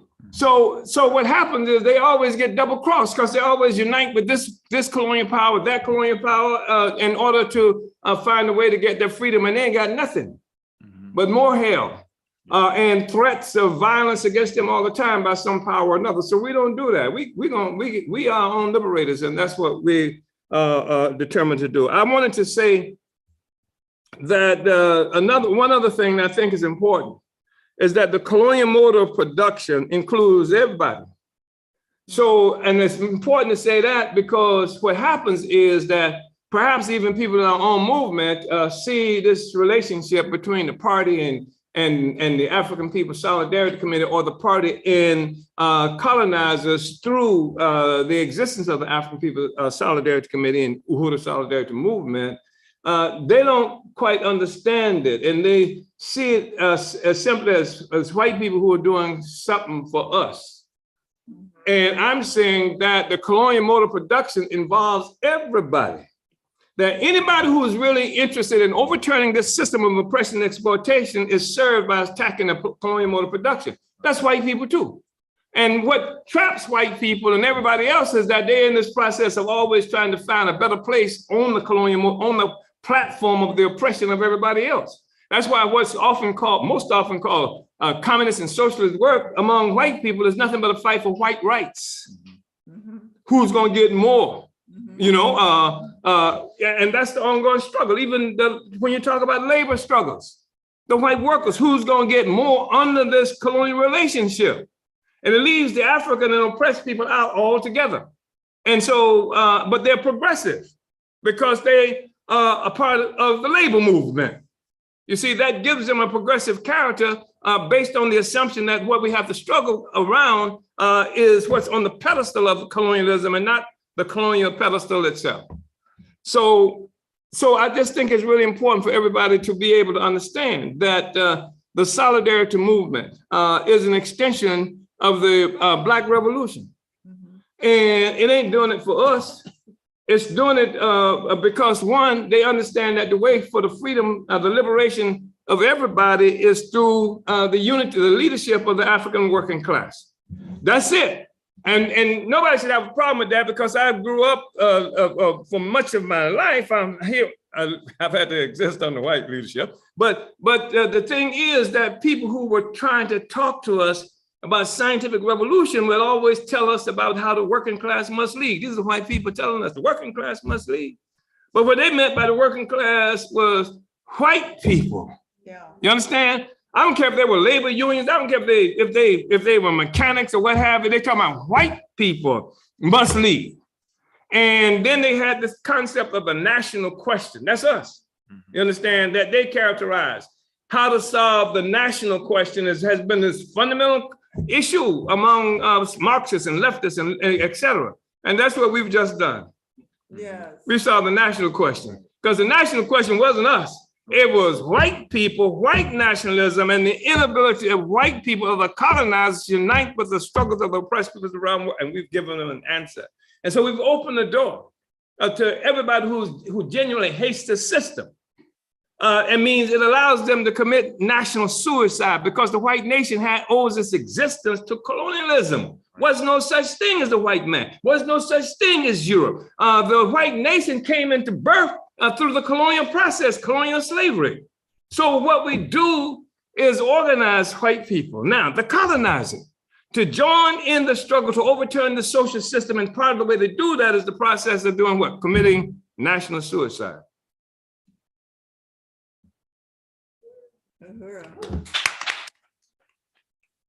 This differs from the so-called struggle against racism that even so-called black leftists, and I hate that, well, they can be black leftists. There's even so-called black leftists talk about.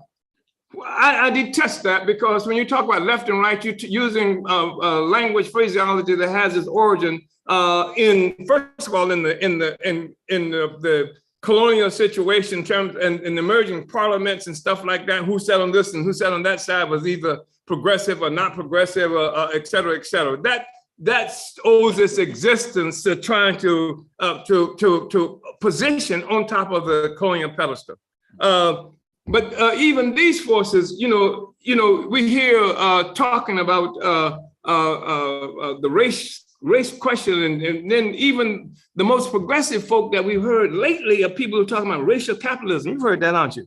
These are the most progressive people. These are people who are moving in the right direction because they understood there's a direct relationship, the emergence of capitalism, sustenance capitalism, and the condition of Africans and other peoples around the world. But the problem is, if they don't understand the colonial mode of production, then they're trapped with this way of perceiving the world in terms of the emergence of capitalism coming from some other process. The point is that there is a mode of production that has emerged, that where you had Europe living under feudalism, what we now call Europe living under feudalism, and then they moved from feudalism, not through, as the Pope would have us believe, the divine right of kings or some religious thing. They moved from feudalism, not because of, how did they put it? I've read something about disease and what have you. That's responsible. And so there was in 1347, the plague, et cetera. They moved from feudalism because of what they did in terms of the colonial slavery. Just think about this. Yeah. You hear about the democratic revolutions of Europe, right? And they say, well, the democratic revolutions, they came about and because there were people like, was it Thoreau? The people, who wrote this beautiful tracts about freedom and democracy and all of this stuff. I'm telling you that the destruction of feudalism and the democratic revolution happened in this United States because of Portugal's attack on Africa, because of resources and loot that they are now accumulating. Who's getting this loot? Who's overturning the feudal mode of production? Who's chasing the kings and queens and nobility out of existence?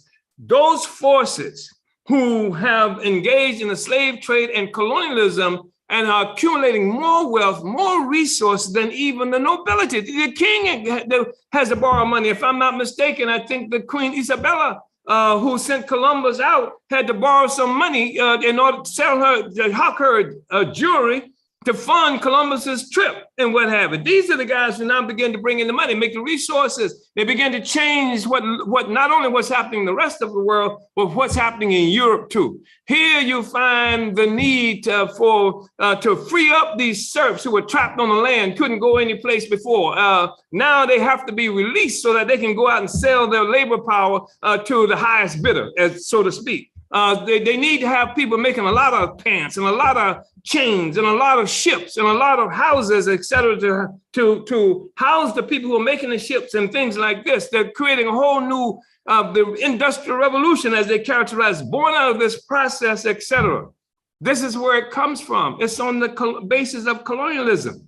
And I just think it's really important for us to understand that. So this notion of somehow race traps you into a subjective position, as opposed to understanding the science of society. You can't get to the science of society. You can't get there through simple explanation of the reality based on some rise and transformation in Europe because of some person became more proficient selling hats than the other people or some stuff like that. The way forward to understand even the bourgeois revolution, the democratic revolution in Europe, is colonialism. And so you had a whole new force, a whole new economic force that comes into existence powerfully, then fights for political power in this process. Incredible limitations is placed on the ability of this social force to develop beyond where it is, as long as feudalism and the structures of feudalism exist and the ideology of feudalism exists. Anyway, that's the thing that is responsible for, what's his name? His name was Martin, was it Martin King? What was his name? Martin Luther. Michael King. That's the thing that's responsible for Michael King Michael King Sr. becoming Martin Luther King Sr., and Michael King Jr. becoming Martin Luther King Jr., that he didn't become until he was in his 20s. Up to then, he was Michael King. And that was the Protestant Revolution that I was talking about. That was part of the thing that overthrew the power of the Catholic Church as a primary, not just ideological, but also as a political and military force that kept maintaining the feudal domination, the domination of the feudal lords. So I just wanted to say that, and if you don't understand that, you're trapped with this question of racism. Racism traps you into a subjective place. You know, like, I don't like white people. What the fuck is it? What's that got to do with anything? You know, I mean, you know, I mean, I don't fight somebody because they say that. I understand this emotional, subjective response that people have. And people come up with solutions based on subjectivism as opposed to a materialist understanding of reality and the laws of society that presupposes, that suggests, that demands that all society is based on the struggle of people to produce and reproduce life. Produce and reproduce life. And with the colonial mode of production, we've created a situation of parasitism where life is produced for the white man, if you will, at the expense of everybody else. And his attitudes are shaped by that relationship too.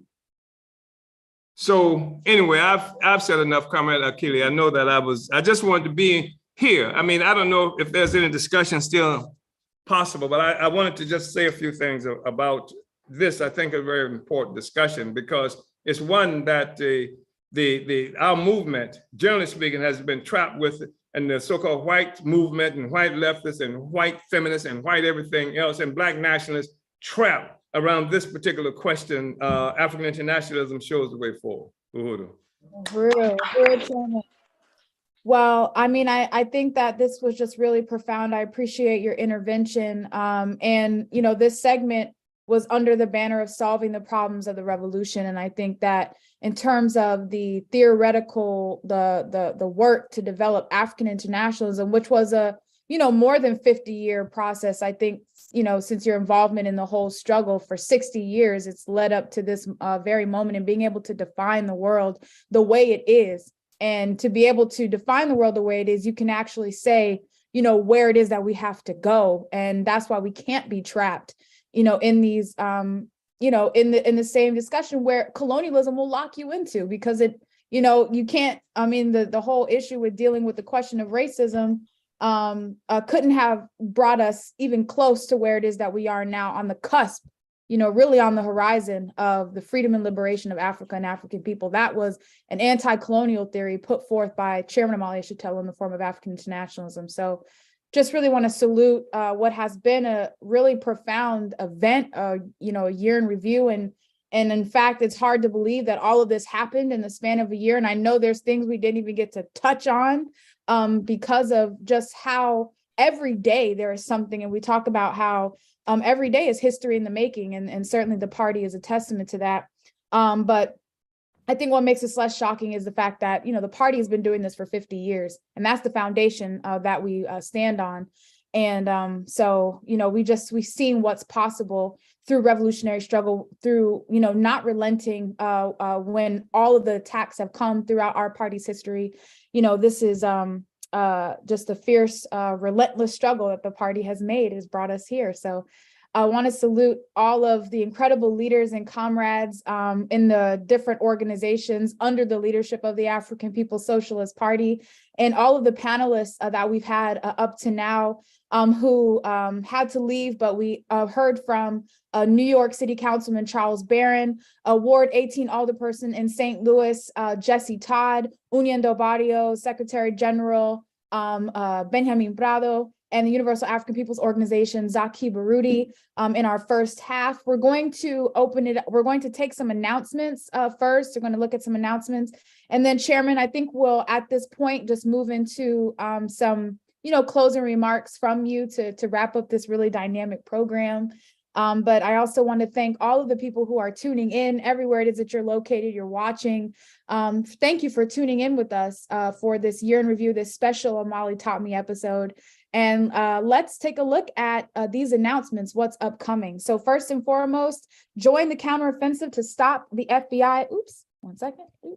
Jump the gun. All right, join the counteroffensive to stop the FBI attacks on the African People's Socialist Party in the African liberation struggle. Donate or volunteer to the Hands Off Uhuru, Hands Off Africa Defense Campaign today. For more information, go to handsoffuhuru.org to volunteer, donate, or sign the petition. And join the next Hands Off Uhuru, Hands Off Africa mass campaign meeting on Monday, January 9th at 7 p.m. Eastern, 6 p.m. Central, 4 p.m. Pacific time. The theme of this mass meeting is Stop the Legal Lynching of Chairman Omali Yeshitela.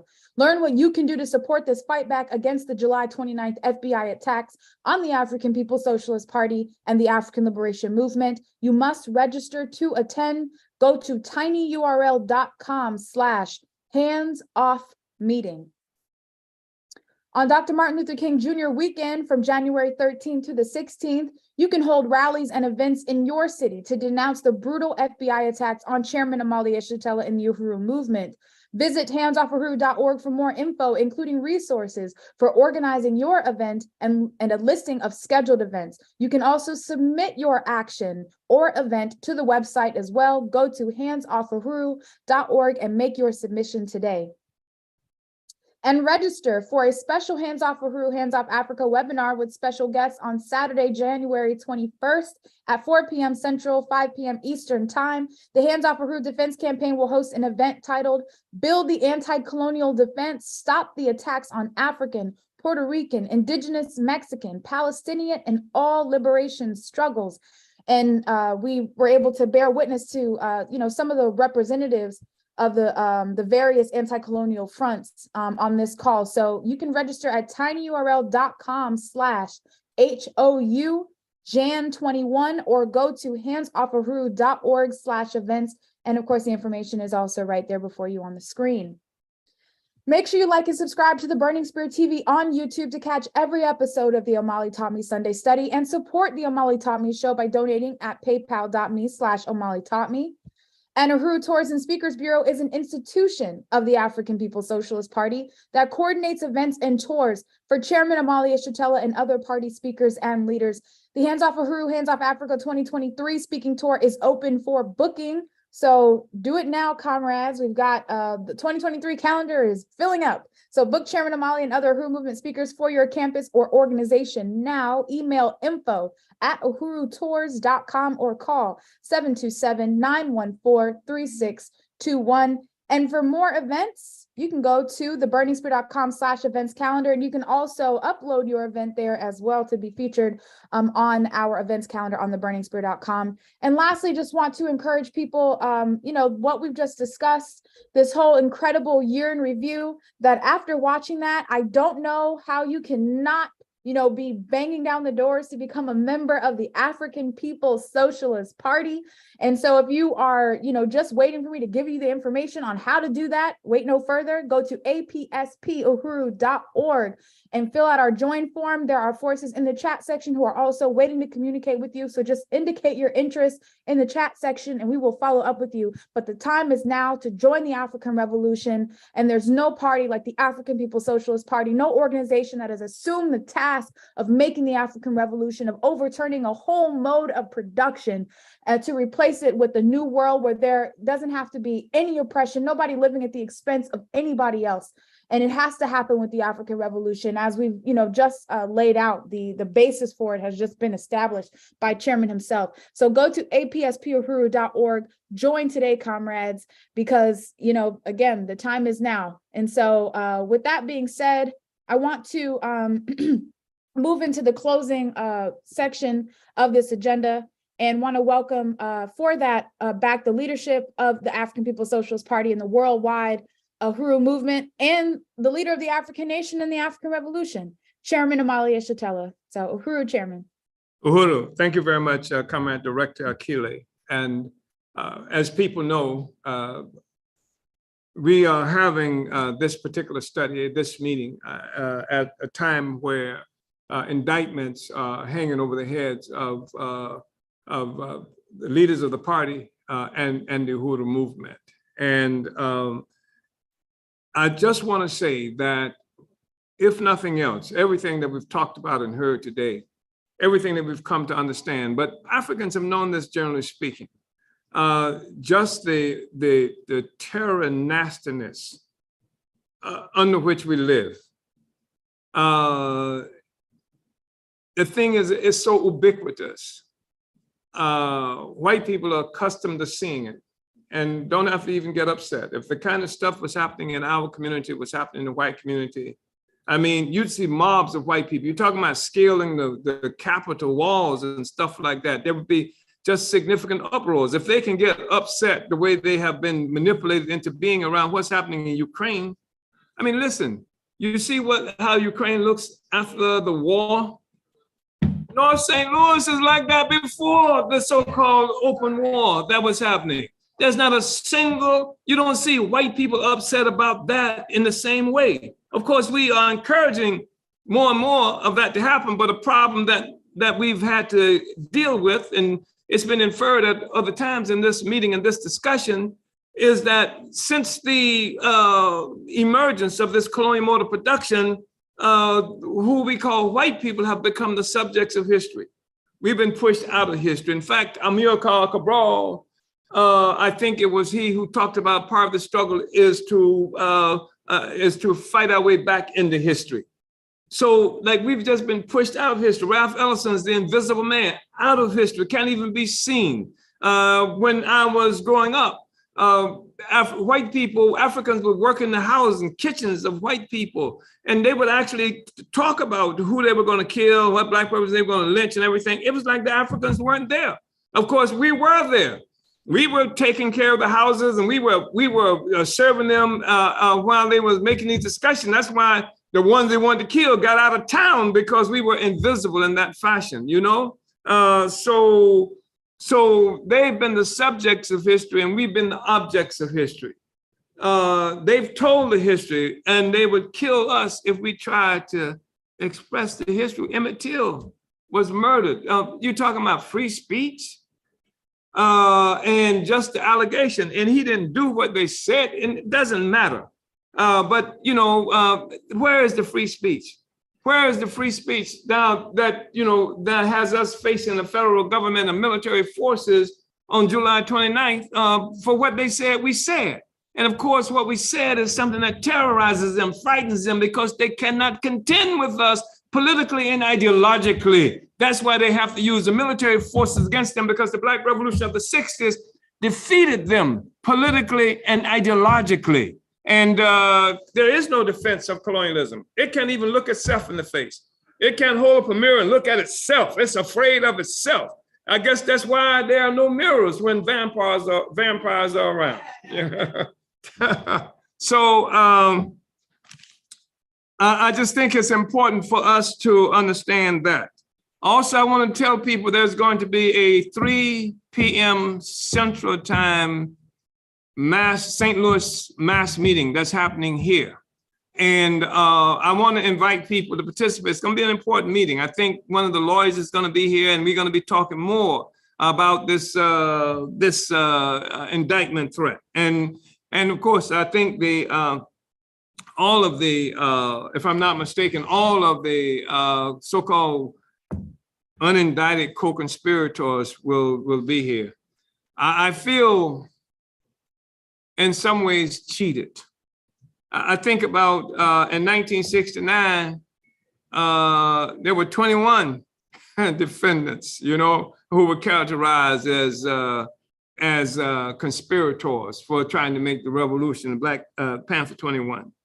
So they may succeed in carrying out this lynching that they're trying to. They don't have to. That depends on us, everybody, all of us, what we do. But they may succeed. So even if we can't stop them from succeeding, and I believe we can, we have to make it a public lynching.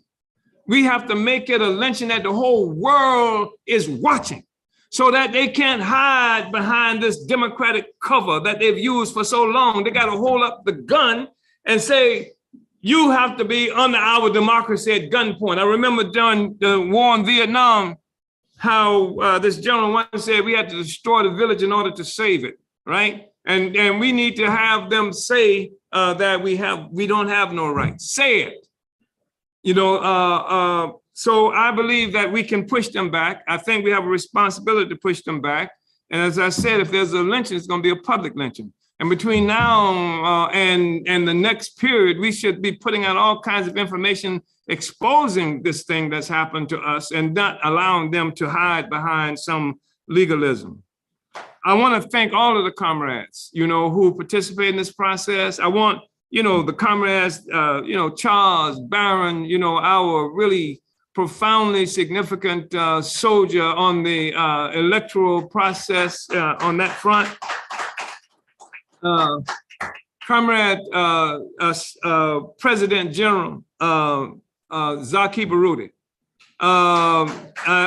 So much appreciation, because as quiet as it's kept and as magnificent as we are in terms of the African People's Socialist Party and the Uhuru movement, a foundation for our being in St. Louis can be seen in the work and the presence of Comrade Zaki Baruti and the Universal African Peoples Organization. So I have a profound appreciation for this comrade. And we're gonna move further with that.